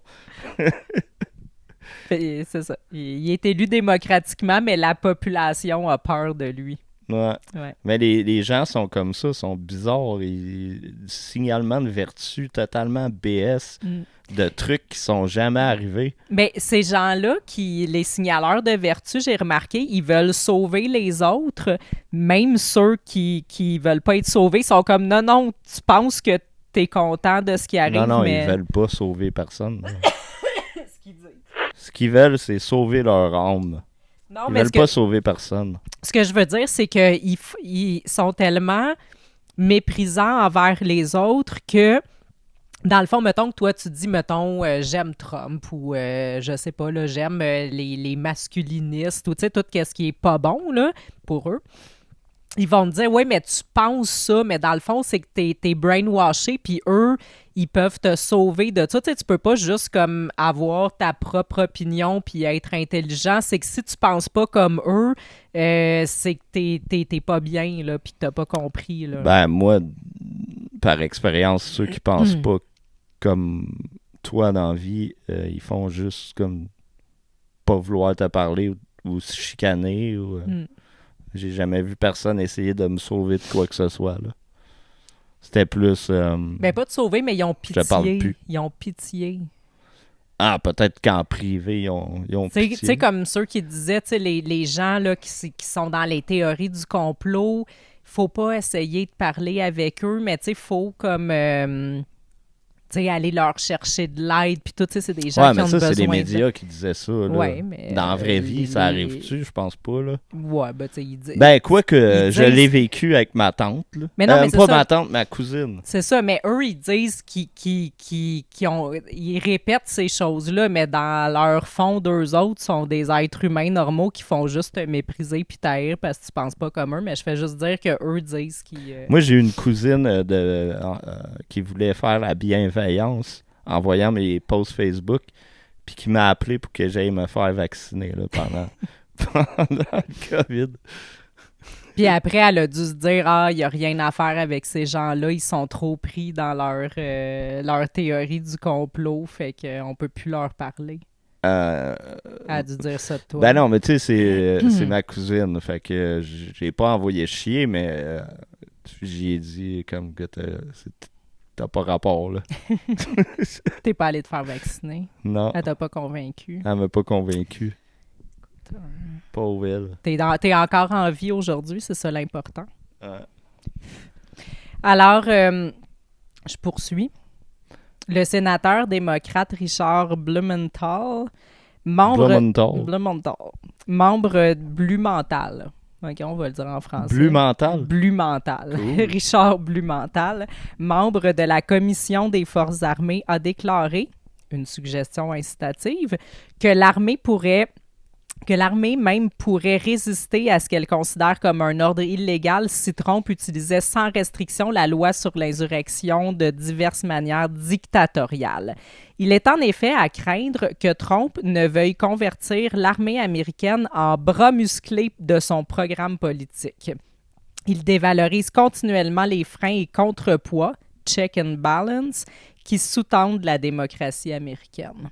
C'est une longue phrase, ça aussi. Oui, c'est encore une longue phrase. Donc, Trump veut se servir de l'armée pour être au service de son gouvernement, dans le fond. Que l'armée soit au service de son gouvernement. Oui, c'est un dictateur. Je sais pas comment que les États-Unis... au service de qui? Je sais pas comment que les États-Unis vont se sortir de ça. C'est Hitler, là. C'est la Deuxième Guerre mondiale. Le SPVM est au service de qui? Écoute, c'est protéger et servir le citoyen, là, rien d'autre. Là, eux autres, c'est comme... Ils servent de leur jugement, de la Constitution et rien d'autre. OK. Ouais. On les salue, on les adore. Oui. Trump au pouvoir, notre époque ressemble de plus en plus à l'avant-seconde guerre mondiale, selon des historiens. L'hyperpolarisation actuelle des États-Unis rappelle celle de l'Allemagne des années 1930. Fait que là, on se rapproche un petit peu plus du point Godwin. Là. Cool. Hey, ça sent bon. Oui. Alors, polarisation extrême, bouc émissaire et désinformation. Des historiens voient de plus en plus de parallèles entre le retour de Trump à la Maison-Blanche et le contexte précédent la Seconde Guerre mondiale, Homer. OK? Ouais, je l'avais lu, ça. J'ai toujours hésité à trouver des parallèles, mais là, aujourd'hui, j'en vois beaucoup, avoue Augustin Simard, professeur au département de sciences politiques de l'Université de Montréal et membre du Centre d'études allemandes et européennes. Eh oh! On n'est pas dans le marionnettisme contemporain, là, ici. Non. Là. On est dans le centre d'études. Ouais. Dans les derniers mois, de nombreux articles et livres ont été publiés comparant les États-Unis d'aujourd'hui à l'Europe des années 1920 et 1930. La rhétorique trumpiste elle-même, avec ses menaces envers les immigrants et ses promesses d'âge d'or, n'est pas sans rappeler celle de Mussolini ou Hitler, qui puisaient dans l'humiliation de la Première Guerre mondiale pour faire miroiter un retour de grandeur à leur nation, notent plusieurs chercheurs anglo-saxons. Anglo-saxon. Mm-hmm. Mais pour certains, les similarités existent. Excuse, parce que ça me fait rire, parce que c'est comme... personne ne dit ça dans la vraie vie. Non, personne ne dit ça. Genre, ils disent anglais, là. Ouais. Anglo-saxon, là. Calme-toi, là. Mais pour certains, les similarités existent surtout dans les contextes politiques des deux époques, ce qui fait craindre une dérive autoritaire chez nos voisins du Sud. À l'image du fossé abyssal entre démocrates et républicains, le système politique allemand des années 1930 était profondément divisé entre plusieurs factions de gauche et de droite au point d'être dysfonctionnel. Donc, à cause de Trump, là, c'est à cause de ça que la gauche et la droite est de plus en plus polarisée. Là. Mm-hmm. C'est à cause de Trump. Puis ça, c'est directement lié à la Deuxième Guerre mondiale. Ouais. Mais... Avant Trump, là, il n'y avait pas cette division gauche-droite. Il l'avait, mais c'est vrai que c'était moins violent. Parce que je pense que...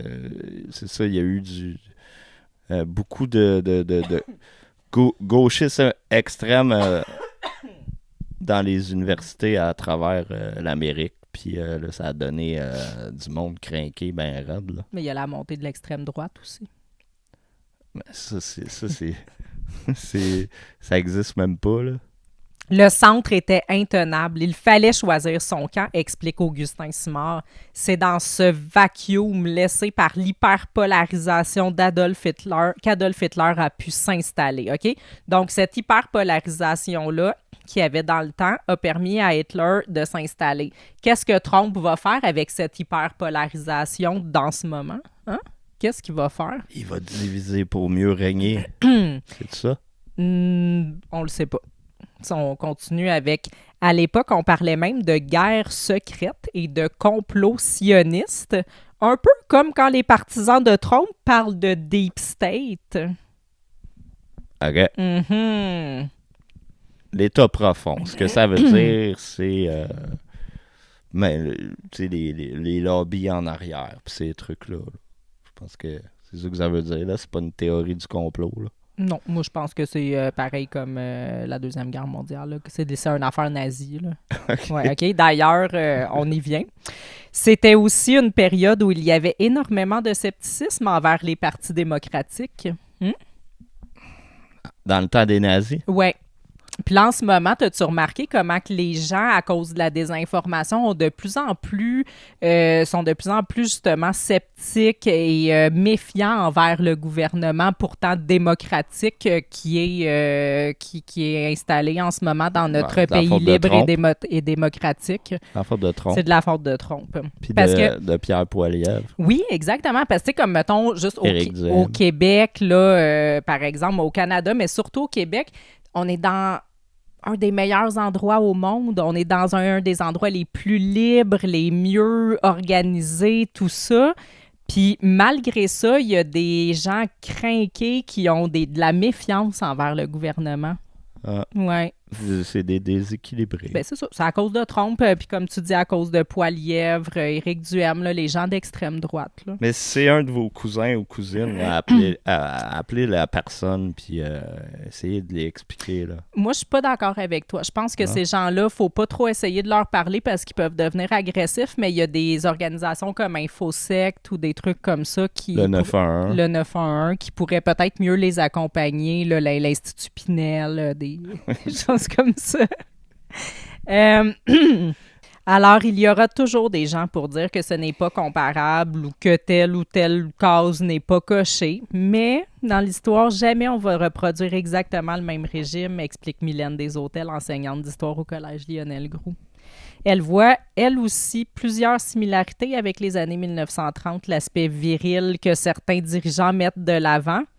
Non, pas de la virilité. Oui, qui mettent de l'avant. Oui. Non, pas pour la plus grande puissance mondiale au monde. Oui. Pas de la virilité. Mais on veut pas ça, de la virilité. On veut un gars qui a de l'eau dans le sous-sol puis qui s'assoit de même avec ses bas. Avec ses bas de Chewbacca.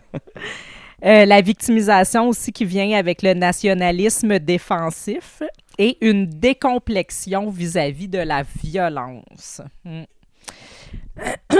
Le chaos comme méthode. Ah là, wow, chaos. Le chaos. Homer, le chaos. OK? Le problème avec Trump, c'est qu'il dit tout et n'importe quoi, d'où la futilité d'analyser son discours, insiste Augustin Simard. Le plus révélateur... OK, fait que dans le fond, ça donne même pas rien de l'écouter. Non, c'est un délire total d'incohérence. Ça sert à rien d'essayer de raisonner. Ça me semble qu'il a dit la futilité d'écouter... D'analyser. Oui, ça sert à rien d'analyser. Le plus révélateur, c'est en fait le chaos et la confusion qu'il crée et qui viennent ébranler les institutions démocratiques. Oui. Donc, pas plus tard que le 20 janvier dernier, le milliardaire Elon Musk lançait ce qui s'apparente à un salut nazi devant la foule réunie pour l'investiture de Trump. Mais tu sais... Donc, qu'est-ce qu'il faut de plus? Attends. Juste, tu sais, le milliardaire, ça, c'est pour influencer l'opinion du lecteur. Parce qu'il y a-tu quelqu'un qui dit le BS ou je sais pas c'est quoi le mot, le gars qui gagne 43 000. Ouais. Puis pourquoi on dit le milliardaire? Ouais. C'est juste pour influencer. Donc voilà, le salut nazi de Elon Musk, est-ce que ça te prend plus de preuves que ça, que notre époque ressemble de plus en plus à l'avant-seconde guerre mondiale? Non, aucune preuve. Aucune preuve de plus. Ben, parfait. On va passer à un prochain... En fait... on a vu aussi, c'est l'Université du Québec à Trois-Rivières. C'était quoi donc? Dans un cours de pharmacologie. Comment tuer Trump? Oui, c'est ça. Ils ont posé une question d'examen. Ici, fait que j'ai même trouvé un article qui en a parlé. Un article de Radio-Canada, donc une question sur Donald Trump qui fait réagir à l'Université du Québec à Trois-Rivières. Fait que c'est ça. Qui fait réagir. Qui fait réagir. Donc, il y a dans un cours, dans un examen, on a demandé aux étudiants comment se débarrasser de Donald Trump en présentant des notions de pharmacologie.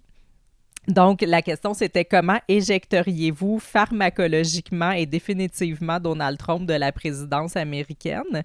Et cette question a été présentée sous forme de choix de réponse parmi lesquels on trouvait un mélange de médicaments et d'outils.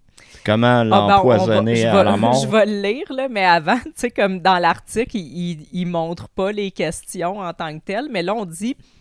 Si le ton se voulait probablement humoristique, la blague ne passe tout simplement pas. Donc, encore une fois, c'était de l'humour. Okay. On se doute que ça aurait super bien passé si ça avait été, mettons, Justin Trudeau ou François Legault. Ou Ruba Gazal. Oui, exactement. GND. C'est ça. Comment tuer GND? Tu sais, tu mets ça dans l'examen. Comment le tuer pharmacologiquement, là, c'est ça, puis on va aller voir les réponses. Là. Donc, l'UQTR condamne ce genre de propos qui vont à l'encontre des valeurs de l'université, a indiqué la direction de l'établissement. Donc, il réitère que ces propos sont tout à fait inacceptables et ils s'en sont excusés. Alors, les questions en question. Comment éjecteriez-vous pharmacologiquement et définitivement Donald Trump de la présidence américaine? A. Une solide overdose de nitrostat suivie d'un bon coup de marteau sur l'estomac. B. Lui faire ingérer 3 bouteilles de Pepto-Bismol, attendre 24 heures et lui insérer un chalumeau façon Martine. C'est quoi façon Martine? Je sais pas. Je vais aller voir. Google façon Martine.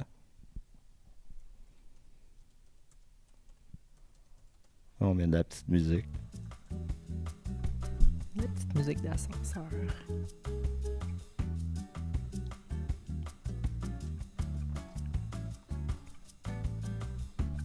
C'est pas long.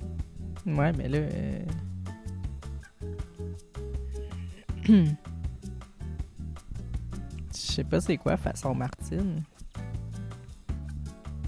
Ça me donne pas vraiment rien, là. Bon, ça doit être un inside avec peut-être. La professeure, ouais, le professeur, le professeur.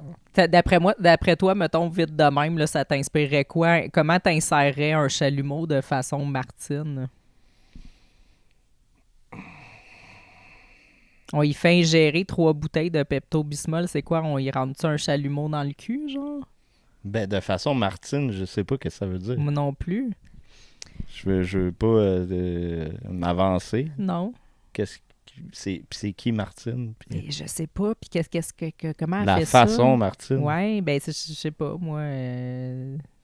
Hey, moi, je te pognerais façon Normand. Mm. Tu sais pas, qu'est-ce que tu me menaces-tu de viol ou... ou tu veux me donner des patates pilées? On fait un appel à ceux qui nous écoutent. Si quelqu'un sait c'est quoi la façon Martine, on aimerait bien être éclairé. Ouais, mettez-le dans les commentaires. On aimerait ça être éclairé avec un chalumeau. C.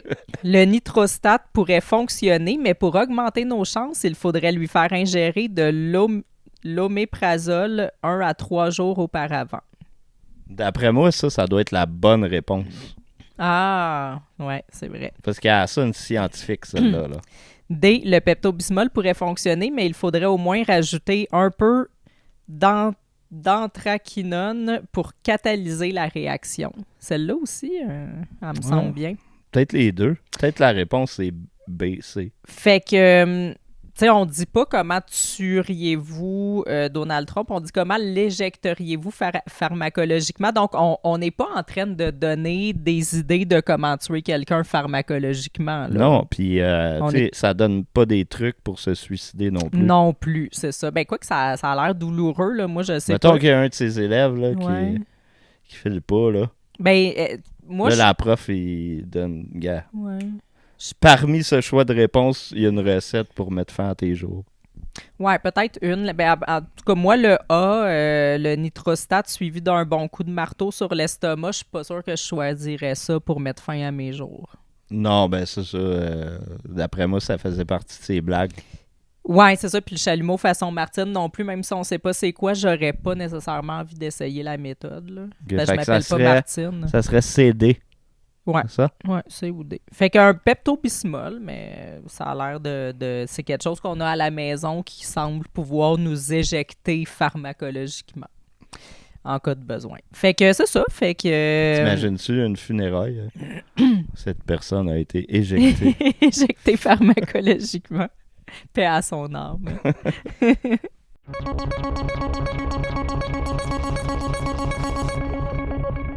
Ensuite, on va aller voir, c'est ça, Global Affairs Canada. C'est quoi en français au juste département-là? Les affaires globales. Ben, je pense que ça a un autre nom. Du là, Canada. Mais, en tout cas, c'était pas mal, tu sais, on est allé sur la page là, beaucoup du président là, de la Fédération des contribuables du Canada. Ah oui, qui a sorti plein de trucs Oui, bizarres. c'est ça, Franco Terrazzano là, qui a sorti beaucoup de choses sur son X, qui est allé en regarder pas mal. Donc, c'est ça, comme je disais tantôt, il y a eu aux États-Unis là, le USAID qui sont allés couper là-dedans, sont allés voir ce que ça finançait, puis ça finance toutes sortes de programmes par rapport. Et puis ça, c'est notre équivalent canadien. Fait que là, les gens se sont rués sur ce site. Moi, je voulais faire une chronique là-dessus à un moment donné, puis j'avais trouvé justement un article là, de la Fédération des contribuables qui parlait spécifiquement de nos investissements en immobilier par rapport à ce département, par rapport à ce ministère-là. Fait que là, on a comme plein de propriétés puis de terres un peu partout dans le monde qui servent absolument à rien, qui est complètement inutile puis On a-tu le droit d'y aller? Probablement pas. Puis, je savais pas que c'était eux qui finançaient plein de programmes par rapport dans le monde. Fait que là, on va aller voir Parce que là, si on a une terre, je sais pas, moi, au Nicaragua ou au Mexique, je veux y aller. On en a en Afghanistan, j'ai pas tant le goût d'y aller. Ah, moi, ça me dérange pas, je vais être avantagé même. Oui, toi, oui. Fait que c'est ça, comme exemple ici, on a 7 500 $ pour promouvoir la diversité, l'équité et l'inclusion à un festival de musique en Estonie. On salue l'Estonie, on savait que ça existait. 17 000 $ pour un groupe de jazz de femmes afro-cubaines. Donc, on leur a donné 17 000 $. Afro-cubaine. Oui, un groupe de jazz de femmes afro-cubaines pour aller jouer en Inde à un festival de musique. Combien? 17 000. 17 000. Tu sais, moi, j'aurais aimé savoir 17 000 pour le podcast ici. Hein? Ouais. On devrait appliquer. Oui, c'est ça. On va aller faire un mobile, notre console. On peut l'emmener où? C'était quoi, le pays? En Inde. Okay. Mais on peut dire qu'on est un podcast... Moi, j'aime mieux l'autre d'avant. Là. On peut dire qu'on est un podcast afro-cubain puis qu'on est des femmes toutes les deux.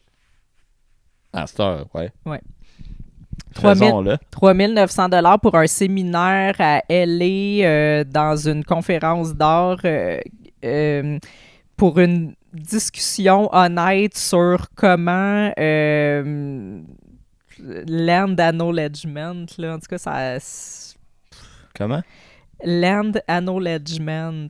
OK, je reconnais le territoire. Oui, c'est ça. Comment, la reconnaissance du territoire. Exactement, merci. Donc, une discussion franche sur comment correctement faire une reconnaissance de territoire. Cool.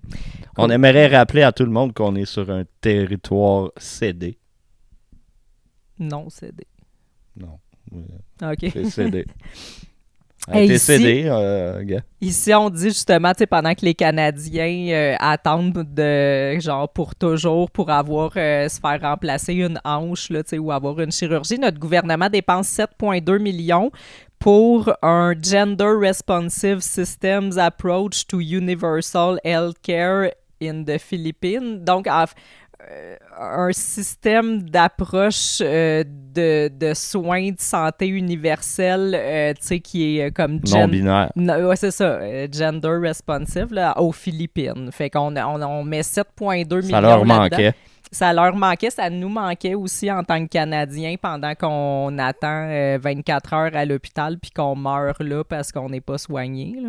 Mais quand on est là-bas, ça nous donne le temps de penser aux Philippins qui sont pas soignés de façon non-binaire. Non, puis ça nous laisse le temps aussi de penser à des comédie musicale de lesbiennes pirates. Quoi? OK. Ça nous laisse aussi le temps de penser. C'est ça, on a dépensé aussi des millions, comme je te disais, là, sur des terres vacantes, sur des terres... terrains vacants. Ouais, terres vacantes. Ben, comment il dit en anglais? Vacant land. OK. J'essaye de traduire du mieux que je peux. Un terrain vacant. Un terrain vacant en Afrique, puis des propriétés en Afghanistan qu'on a abandonnées aux talibans. OK. Oui, on a payé des millions pour ça. On avait des bâtisses en Afghanistan? Oui.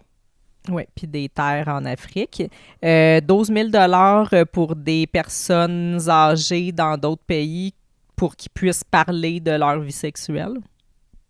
12 000? Oui, 12 000. C'est pas beaucoup, super. c'est pas beaucoup par contribuable. Puis c'est une noble cause. C'est une noble cause. Pour que les personnes âgées, où? Ailleurs dans le monde, dans d'autres pays. Puissent parler de leur vie sexuelle. Oui. Ça te touche. Ça t'es content d'avoir payé pour ça. Fait que c'est ça. J'exige un remboursement. Tu sais, je m'en servirais du 12 000. Là. Les prochains loyers... des DJ, des ateliers de DJing en Turquie puis en Géorgie pour les LGBTQ pour amener plus de diversité dans le monde du DJing. Combien? 8100. Ouais. Ça aussi, j'aurais aimé ça, avoir ça ici pour amener de la diversité à Grey Neuron dans le monde du podcasting. Ouais, mais c'est pas nous qui l'a eu. Ben, c'est la Turquie et la Géorgie. On peut tous se dire queer ou whatever qu'on veut. Ouais, on peut. Fait que aussi, on a découvert que ce département, ce ministère qui paye toutes ces belles choses à des gens dans le monde, il dépense 51 000 $ par mois en alcool. C'est eux? Oui, c'est eux qu'on leur paye l'alcool. Puis c'est surtout eux, les célèbres affiches au Ghana. De pas chier sa oui, bitch. Exactement, de pas faire caca sur la plage. C'était quoi? L'image est floue, j'ai de la misère à voir, là, genre 19 millions, 17 millions. Non, c'était 20 millions. C'était comme ça, 19 millions, 19,8, c'est ça, exact. Chose. Presque 20 millions de dollars pour les belles affiches qu'on voit ici d'un monsieur en train de faire caca sur la plage en disant non, les plages ne sont pas des toilettes. Puis il y a même la photo aussi. Oui, c'est ça. Il y a la photo du monsieur qui est comme bien assis sur ses genoux. Là. Tu sais, où est-ce qu'on a envoyé vos taxes et impôts. Oui, avec Canada, UNICEF. Ouais.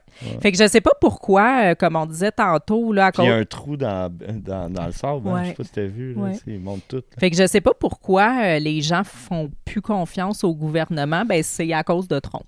C'est à cause de Trump. C'est à cause de exactement. Trump. Ouais. La violence.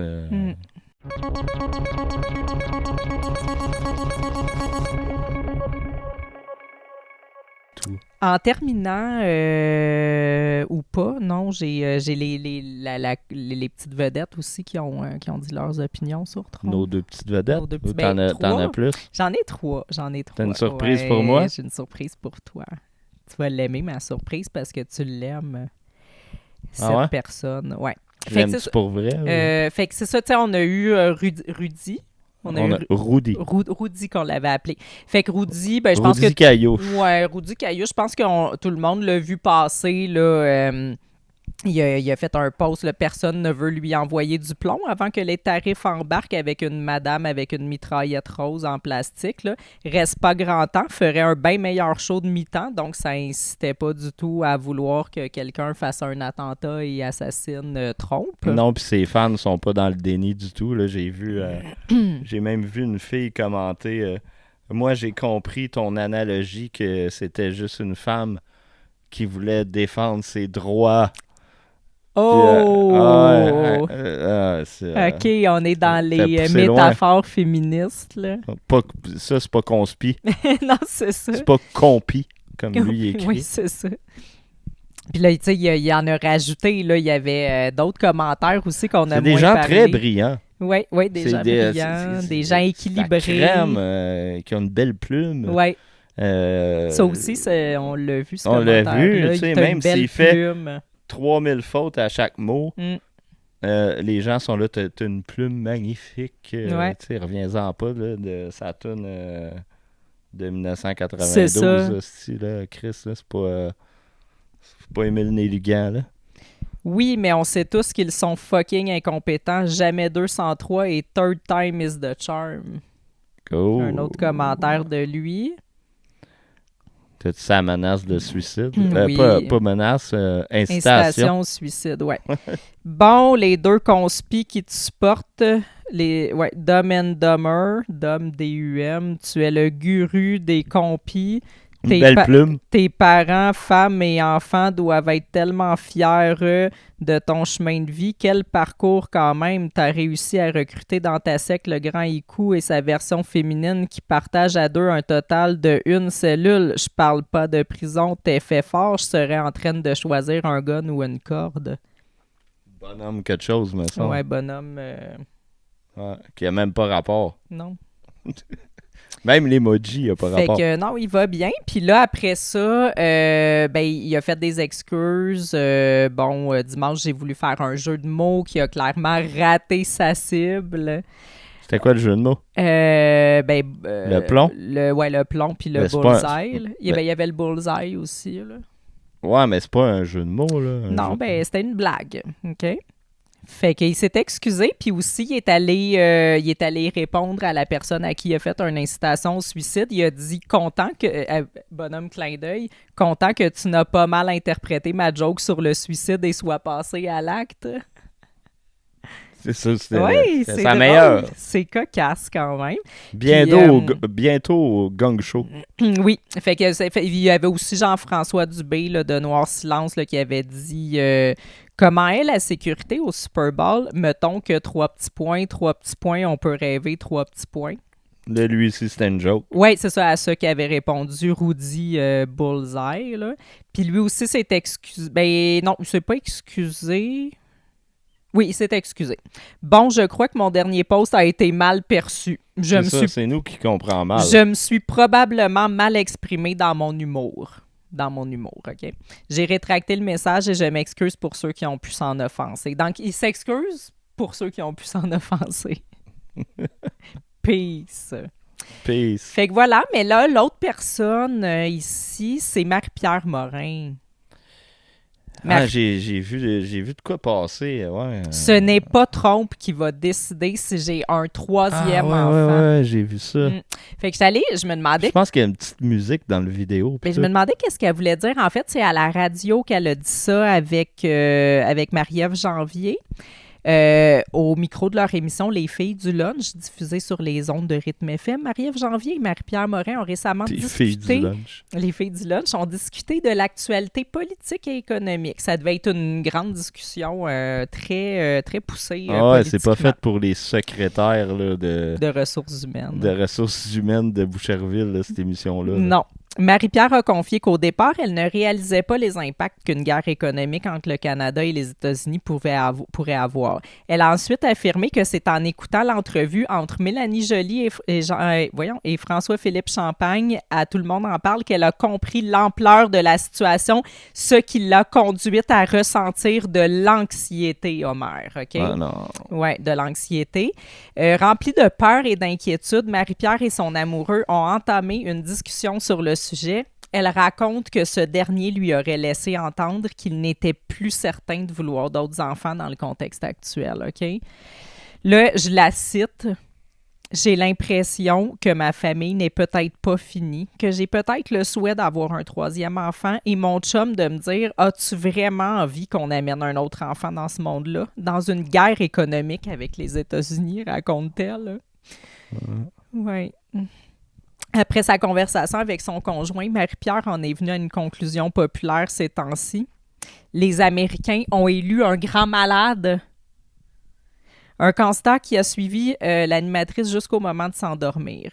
Donc là, je la cite. Je pense que c'est une citation qui vient de... On l'imagine, elle est en train de s'endormir. Là. « Ce n'est pas Trump qui va décider si j'ai un troisième enfant. Non! » a-t-elle finalement affirmé fermement au micro de Rythme FM.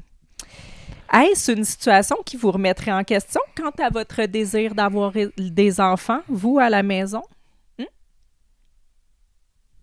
C'est pas croyable. Voilà. Quelle société de retardés mentaux. Tu sais, je suis sûr que Marie-Pierre Morin, c'est pas quelqu'un de cave, là. Je suis sûr que c'est quand même quelqu'un d'intelligent, mais aller faire la pute de même pour dire des hosties d'ineptie, de conneries du calice. Je comprends pas comment les artistes font pour jouer les putes de même. Là, je ferais pas ça pour les ressources humaines d'une compagnie de train, puis je ferais pas ça pour je pense qu'ils pensent. compagnie de fausses sceptiques, pas plus que pour TVA ou je sais pas quoi. Je pense pas qu'ils le font pour aucune compagnie. Je pense qu'ils pensent, moi. Tu penses qu'ils le pensent? Ben, Fait qu'ils sont pas intelligents. Ben, les gens, tu sais, je veux dire, monsieur, madame, tout le monde le pense. Fait que pourquoi les artistes, ça serait différent puis qu'ils le penseraient pas? Si Gisèle, à l'épicerie, elle peut avoir peur de trompe, Marie-Pierre Morin peut avoir peur de trompe. Ouais, mais en tout cas, de la manière qu'elle dit, c'est dans le fake pas mal. C'est sûr, actrice, là. Ben là, moi, j'ai mis de l'émotion dans la voix, là. Peut-être qu'elle avait pas cette même émotion en mais disant là, que moi, là. Quand même. Tu sais, c'est peut-être moi qui est bonne actrice. Je veux pas de... Oui, t'es bonne actrice, mais tu sais, je veux pas d'enfant à cause de trompe. C'est quoi le petit Juste rapport, ça, là? mais peu importe le ton qu'elle l'a dit. Au pire, dis ça si tu vis à côté de chez eux, là. C'est ça. Mais là... C'est pas Trump qui va décider si j'ai un Québec, troisième là. enfant. T'es au Québec, t'es multimillionnaire. Elle a peur, c'est ça. Belle t'as comme peur, tous les gars veulent te fourrer partout. t'as peur T'as des tout tarifs. dans la vie, là. T'as tout dans la vie. Elle doit avoir une petite crise de château à Boucherville, là. Tu sais, voyons donc. Je pense pas qu'elle, genre que sa bière, il coûte 74 sous de plus, ça va vraiment l'affecter. Non, puis, tu sais, avoir des enfants, c'est bien plus stressant comme un couple comme nous autres on n'a pas une crise de scène, puis elle, là, voyons, là. Tu sais, elle fait... elle signe un contrat, puis ça doit y donner, je sais pas, moi, 1 million. Là, qu'est-ce qui te fait dire qu'on n'a pas une crise 300 000, 400 000, en tout cas, tu sais, une estie d'entrée d'argent que nous, on n'a jamais, là. Comment ça, on n'a jamais? T'as-tu vu la belle lampe PFK qu'on a? Ouais, c'est moi qui l'ai fait. Pas tout le monde qui peut se payer ça, une lampe PFK. Ah, il a fallu payer le baril là, pour ça. Là. Ouais, puis depuis qu'on est ensemble, c'est la première, c'est notre seul baril. Non, on a déjà mangé. Ah ouais? Ben, je pense que ouais. Puis j'avais dit, je veux plus jamais qu'on en remange, c'est dégueulasse. Puis là, on a remangé. Hey, c'est bon, j'en remangerais de là. Ben, parlant de mangeage de poulet frit, Omer, ben là, je vais te parler de nutritionnisme parce qu'il y a eu le Super Bowl dernièrement. Là. Bon, c'est passé. Ah, okay, on peut pas appliquer les conseils de la nutritionniste sur le Super Bowl vu qu'il est passé, à moins qu'on l'applique sur celui de l'année prochaine, mais il va y avoir d'autres occasions où on peut manger mal dans la vie. Puis je pense que c'est des très bons conseils qu'elle a donnés qui peuvent s'appliquer en tout temps. Fait que pour ceux qui les ont manqués, je pense que c'est important que je fasse un petit survol de ces trucs et astuces. Oui. Ouais, hein? OK, parce que... Ah non. Selon Myriam Baudry, la nutritionniste en question, là, que tu te douteras que c'était de elle que je parlais, il ne faut absolument pas chercher à se priver de manger certains aliments une soirée dans l'année. Donc, c'est pas grave de manger du poulet frit Kentucky une soirée dans l'année. OK? Compter ses calories quand on veut faire attention à sa santé, ce n'est probablement pas la première approche à adopter. C'est encore moins le cas lors d'une soirée comme le Super Bowl. Donc, si là, le Super Bowl est passé, mais si on se planifie une soirée poulet frit Kentucky, on commence pas à compter nos calories. OK? Pas dans ces soirées-là. Pas dans ces soirées-là. D'après moi, elle va dire le lendemain. Ce n'est pas une seule soirée qui va déterminer notre santé pour le reste de l'année, même si on mange un peu plus gras ou un peu plus salé, OK? Fait qu'on se culpabilise pas de notre PFK, OK? On se dit, je vais pouvoir faire une lampe avec après, puis tout, tu sais, il y a des avantages autant qu'il y a des désavantages. Je pense qu'on est les seuls à avoir fait ça, mais... Ben, ça va peut-être inspirer d'autres personnes. On pourrait la mettre à vendre aux enchères. Oui, on pourrait. Myriam Baudry suggère à la population de s'alimenter normalement dans la journée, OK? On s'alimente normalement. Tout est sous contrôle. On fait comme si rien n'était, même si on sait qu'on va avoir une soirée PFK, OK? On essaye de pas paniquer, faire de l'anxiété à cause que peut-être qu'on va manger du poulet frit à soir. C'est ça. Puis là, d'être toute écrit dans le journal. Là. Déboussolée, désorganisée. Ouais, puis là, la personne qui déjeune au Valentine ou je sais pas quoi, là, Tim Horton, le matin, il check tout le journal, puis là, il lit ça. C'est ça. Ouais. Là, selon elle, le fait de ne pas manger avant la soirée peut entraîner des excès, justement, OK? On va avoir tendance à manger beaucoup plus rapidement sans prendre le temps de savourer notre PFK et sans prendre le temps de savourer les bonnes croustillances de PFK qu'on ne mange pas aussi fréquemment, a-t-elle indiqué. C'est là qu'on s'expose à manger au-delà de son rassasiement et se sentir très plein et inconfortable. Donc, on est trop surexcité parce qu'on n'a pas mangé de la journée dans l'attente de ce repas. Puis là, on mange n'importe comment. Là. Comme des chiens. Là. Comme des chiots. On savoure pas, on s'en met partout, on s'étouffe avec. Tu oublies de fermer la porte du garde-robe. Oui. Là, il mange tout le sac au complet puis il meurt. Exactement. On peut mourir de ça. Donc, ce n'est pas la fin du monde si ce sont des aliments moins nutritifs. OK? Ce qui est réellement important, c'est est-ce qu'on fait tout... C'est de la misère avec cette phrase-là, OK? Ce qui est réellement important est ce qu'on fait tous les autres jours de l'année. C'était même pas dur à lire, mais on dirait mon cerveau voulait pas, là, cette phrase-là.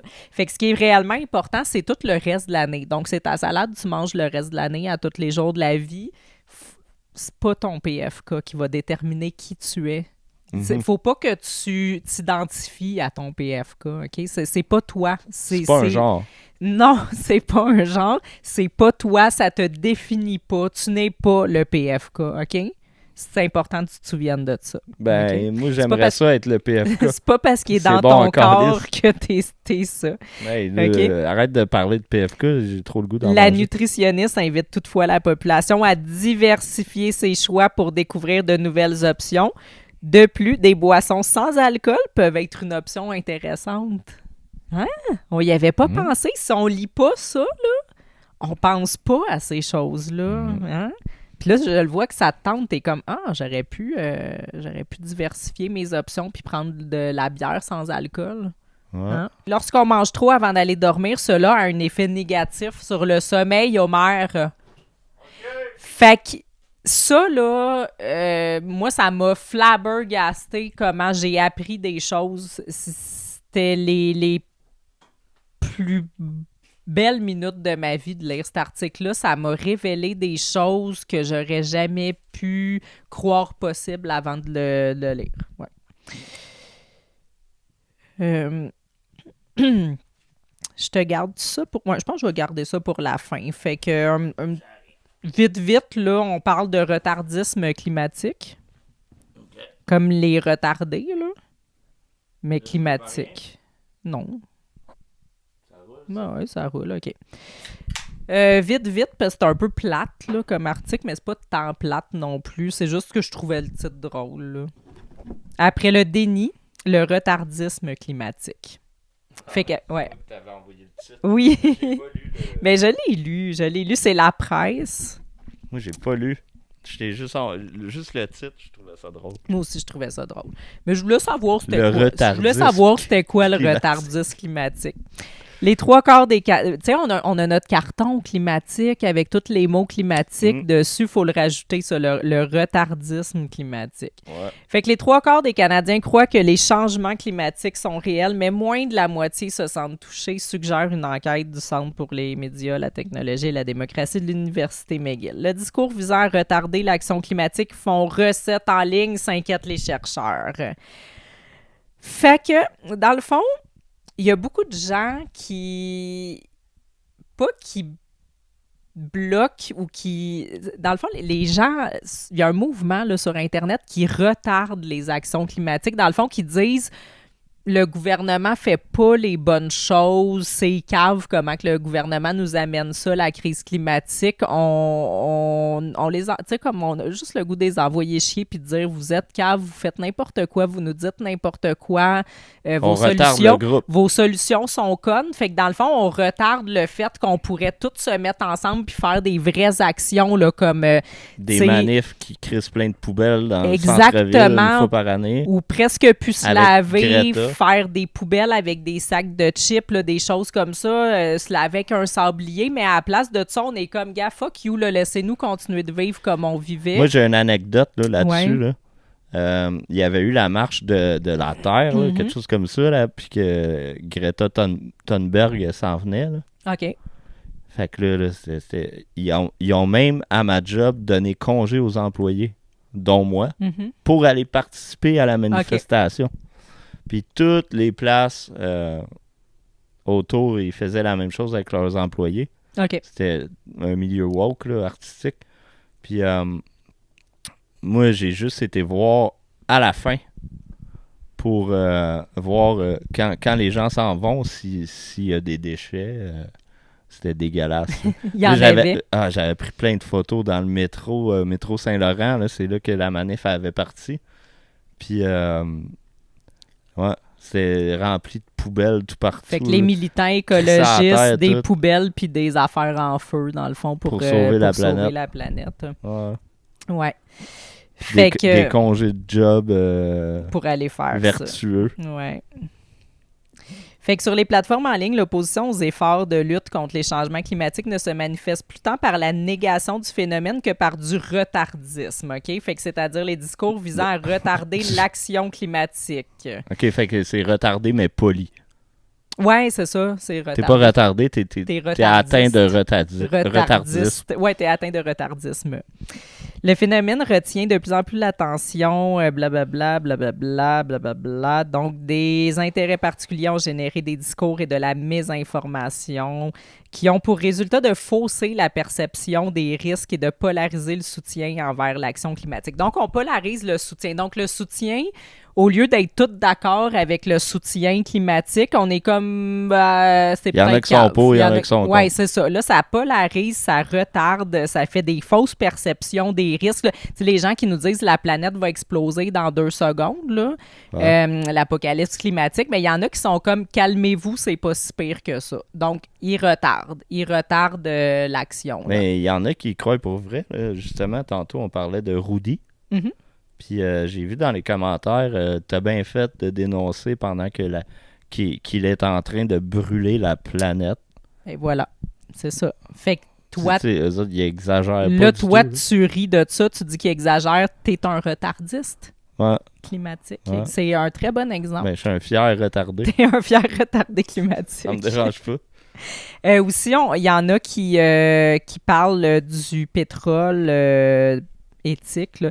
Certains de ces discours ont la cote au Canada, a constaté le Centre pour les médias de McGill. Les 2/3 des répondants à son sondage se sont dit d'accord avec l'idée que les élites font la morale aux Canadiens sur les sacrifices à faire, alors que plusieurs vont au COP annuel en jet privé. Donc ça, c'est des retardistes, ceux qui disent ça. Ceux qui dénoncent ça, c'est des retardistes. OK. Le COP, c'est COP 28. Oui, c'est ça. Là. Fait que là, ceux qui disent, ben là, mettons, Justin Trudeau, il nous fait la morale sur le climat, mais dans le fond, lui, il s'en crisse, puis il prend pas sa douche avec un sablier, puis il va en jet privé partout, puis il se crisse un peu du climat. Moi, c'est retardé. C'est retardé, J'ai une autre anecdote. Ouais. Je travaillais en plein où il y avait la COP 28. OK. Puis, je te dirais que toutes les polices du pays sont à la même place en même temps. Mm-hmm. Ils ont toutes des chambres d'hôtel. Puis, toutes les chars sont allumés 24 heures sur 24. Il y a des chars partout de police. Il y a des grues pour emmener les blocs de béton pour protéger l'élite de peut-être une manifestation. Ouais. Les chevaux, il y avait des polices en chevaux qui chiaient dans la rue partout et qui ramassaient pas. J'ai tout vu ça, là. J'y allais à tous les jours. Tu t'en souviens? Oui. Je t'en parlais. Ce que tu es en train de dire là, c'est du retardisme climatique. Là, je viens de retarder le groupe. Oui, exactement. Il y en a aussi qui considèrent que le pétrole canadien est plus éthique que celui de l'Arabie Saoudite ou de l'Iran. OK? retardisme climatique de se poser cette question-là. De manifester... Que ça serait plus écologique, notre pétrole, que que ça serait plus puis que ça serait plus que plus écologique parce qu'il est plus proche, puis que ça serait plus éthique d'avoir notre propre pétrole que celui de l'Arabie Saoudite ou de l'Iran. Qu'on est plus éthique, dans le fond, comme les gens ça le serait, là. Retardisme climatique.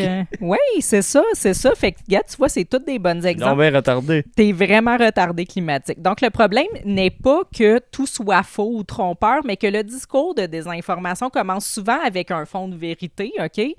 Mais est perçu comme authentique et ensuite utilisé à des fins politiques. Donc, oui, c'est vrai tout ce qu'on dit, mais là, c'est utilisé à des fins politiques, là. Ouais. Fait que je trouve ça tellement utile comme une chance que quelqu'un en a parlé. Donc, mettons que c'est pas politique ce qu'on dit, on a raison. Ouais, mais là, ça peut être utilisé politiquement pour faire pas les changements que les extrémistes radicaux de gauche veulent faire, donc c'est retardiste. En résumé, le discours retardiste dit qu'il faut faire les choses, mais que le gouvernement ne propose pas les bonnes, puis que ça va être trop long, trop coûteux, donc on retarde encore. Un petit truc aussi que je rajoute, là, le Forum économique mondial, parce qu'il nous cite le Forum économique mondial comme une bonne entité qui a des bonnes solutions. Donc, le Forum économique mondial a récemment placé la mésinformation et la désinformation en tête des risques à court terme qui peuvent alimenter l'instabilité et saper la confiance dans la gouvernance.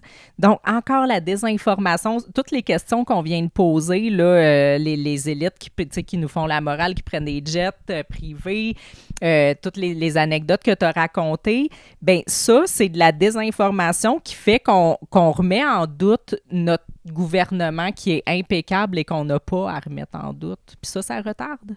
Ouais. Jamais. On devrait...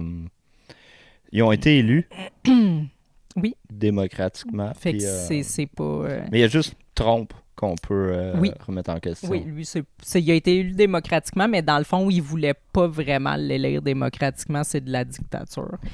Ouais, c'est comme, c'est ça, tu sais, Legault puis Trudeau, ben là, vous avez juste à aller voter, c'est la démocratie. Exactement. Fait que je termine sur un sujet autre, là, qui n'a pas vraiment rapport avec Trump, pour terminer sur une note plus positive et plus variée. Toi, avais-tu été témoin de l'anulingus de Val-d'Or? J'ai vu passer, je pense que mon ami François me l'avait envoyé. Là. OK. Mais t'en as pas été témoin personnellement? Non. OK. Ben, il y a des gens qui en ont été témoins. Tu te rappelles de l'événement? Ouais, c'est quelqu'un qui a mangé le cul de quelqu'un dehors. Là. Merci de nous décrire autrement l'événement. Fait que savais-tu qu'il y avait eu une suite à ça? Non. Tu savais pas? Non. Oui, l'anulingus de Val-d'Or se transporte devant les tribunaux, Homer. Ah, OK. Oui. Fait que c'est une nouvelle que, tu sais, même si ça parle pas de Trump ou des États-Unis, qui a capté mon attention, que je pense qu'il était importante à mentionner, OK? On fait un petit résumé, là.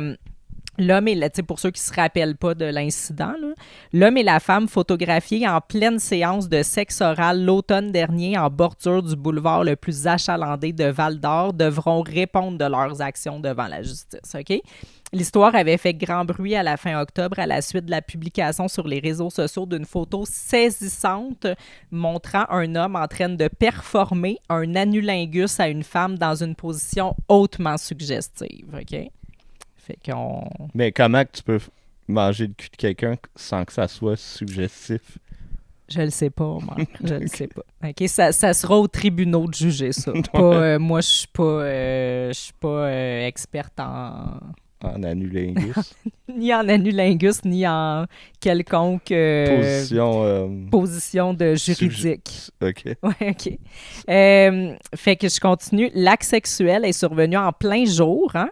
au vu et au su de tous, sur un petit espace gazonné situé en bordure de la 3e avenue, à quelques mètres de nombreux commerces, OK? Dont une épicerie, une SAQ, une station-service et un restaurant. Ça devait pas être des crackheads. Fait que je te détaille ça parce qu'on veut se remettre dans la scène, là, dans tous les détails possibles. Mais si c'est des punks là, Ouais. qui se calissent de tout puis qui étaient comme juste fuck you, esti, j'ai le goût de te manger le cul là. Ouais.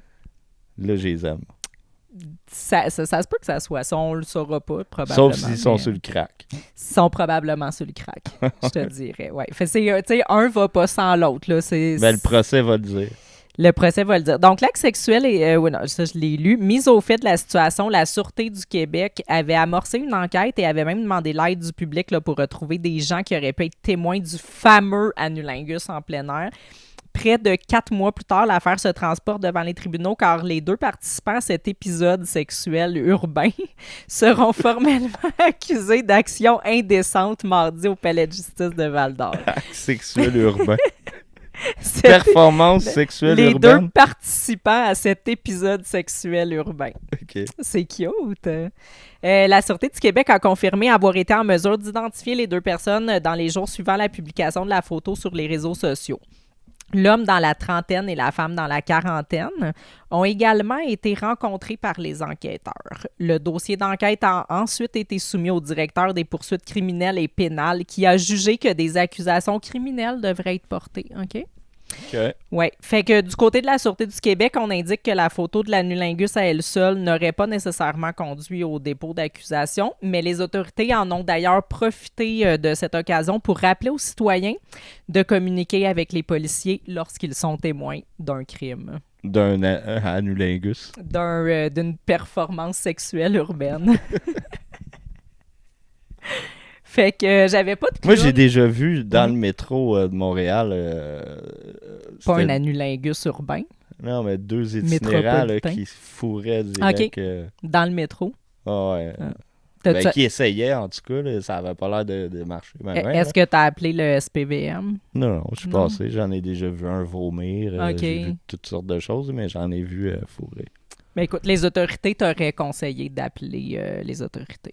Ouais, mais ça fait partie de la diversité sexuelle. Absolument. C'est vrai, hein? Surtout qu'en plus, je pense que c'était des Autochtones. Fait que, Ben tu sais, là, ils ont le droit. OK, là. c'est vraiment comme c'est une sexualité, équité, diversité, inclusion, là. Ouais, c'est ça. Ouais. Fait qu'on les laisse Fait faire. qu'est-ce qu'on fait dans ce temps-là? Dans le fond, eux, je pense que, tu sais, ils nous disent que la bonne chose à faire, c'est d'appeler les autorités, mais si on est une personne inclusive qui est pour la diversité sexuelle, on fait comme toi, puis on les laisse vivre leur sexualité urbaine. Ben, même on les regarde puis on leur donne du change. Tu sais, s'ils réussissent. Ouais, c'est bon, ça. Parce que pour vrai, ça avait pas l'air de réussir. Là. Ça avait plus l'air de 2 guinées, une par-dessus l'autre. Là, Ça a l'air beau, décrit comme ça. Ouais, c'était pas chic. Fait que c'est tout ce que j'avais pour toi cette semaine. Pas de clown, mais au moins, je m'en suis sortie avec un anulingus urbain. Fait que j'espère que ça a compensé un peu à te mettre de bonne humeur. On verra. Parce qu'il y avait beaucoup de trompes ce soir. Beaucoup de troncs. Salut. Fait que merci d'avoir été avec nous. Félicitations encore une fois si vous êtes toujours avec nous. Et à la prochaine. C'était Radio Jersey.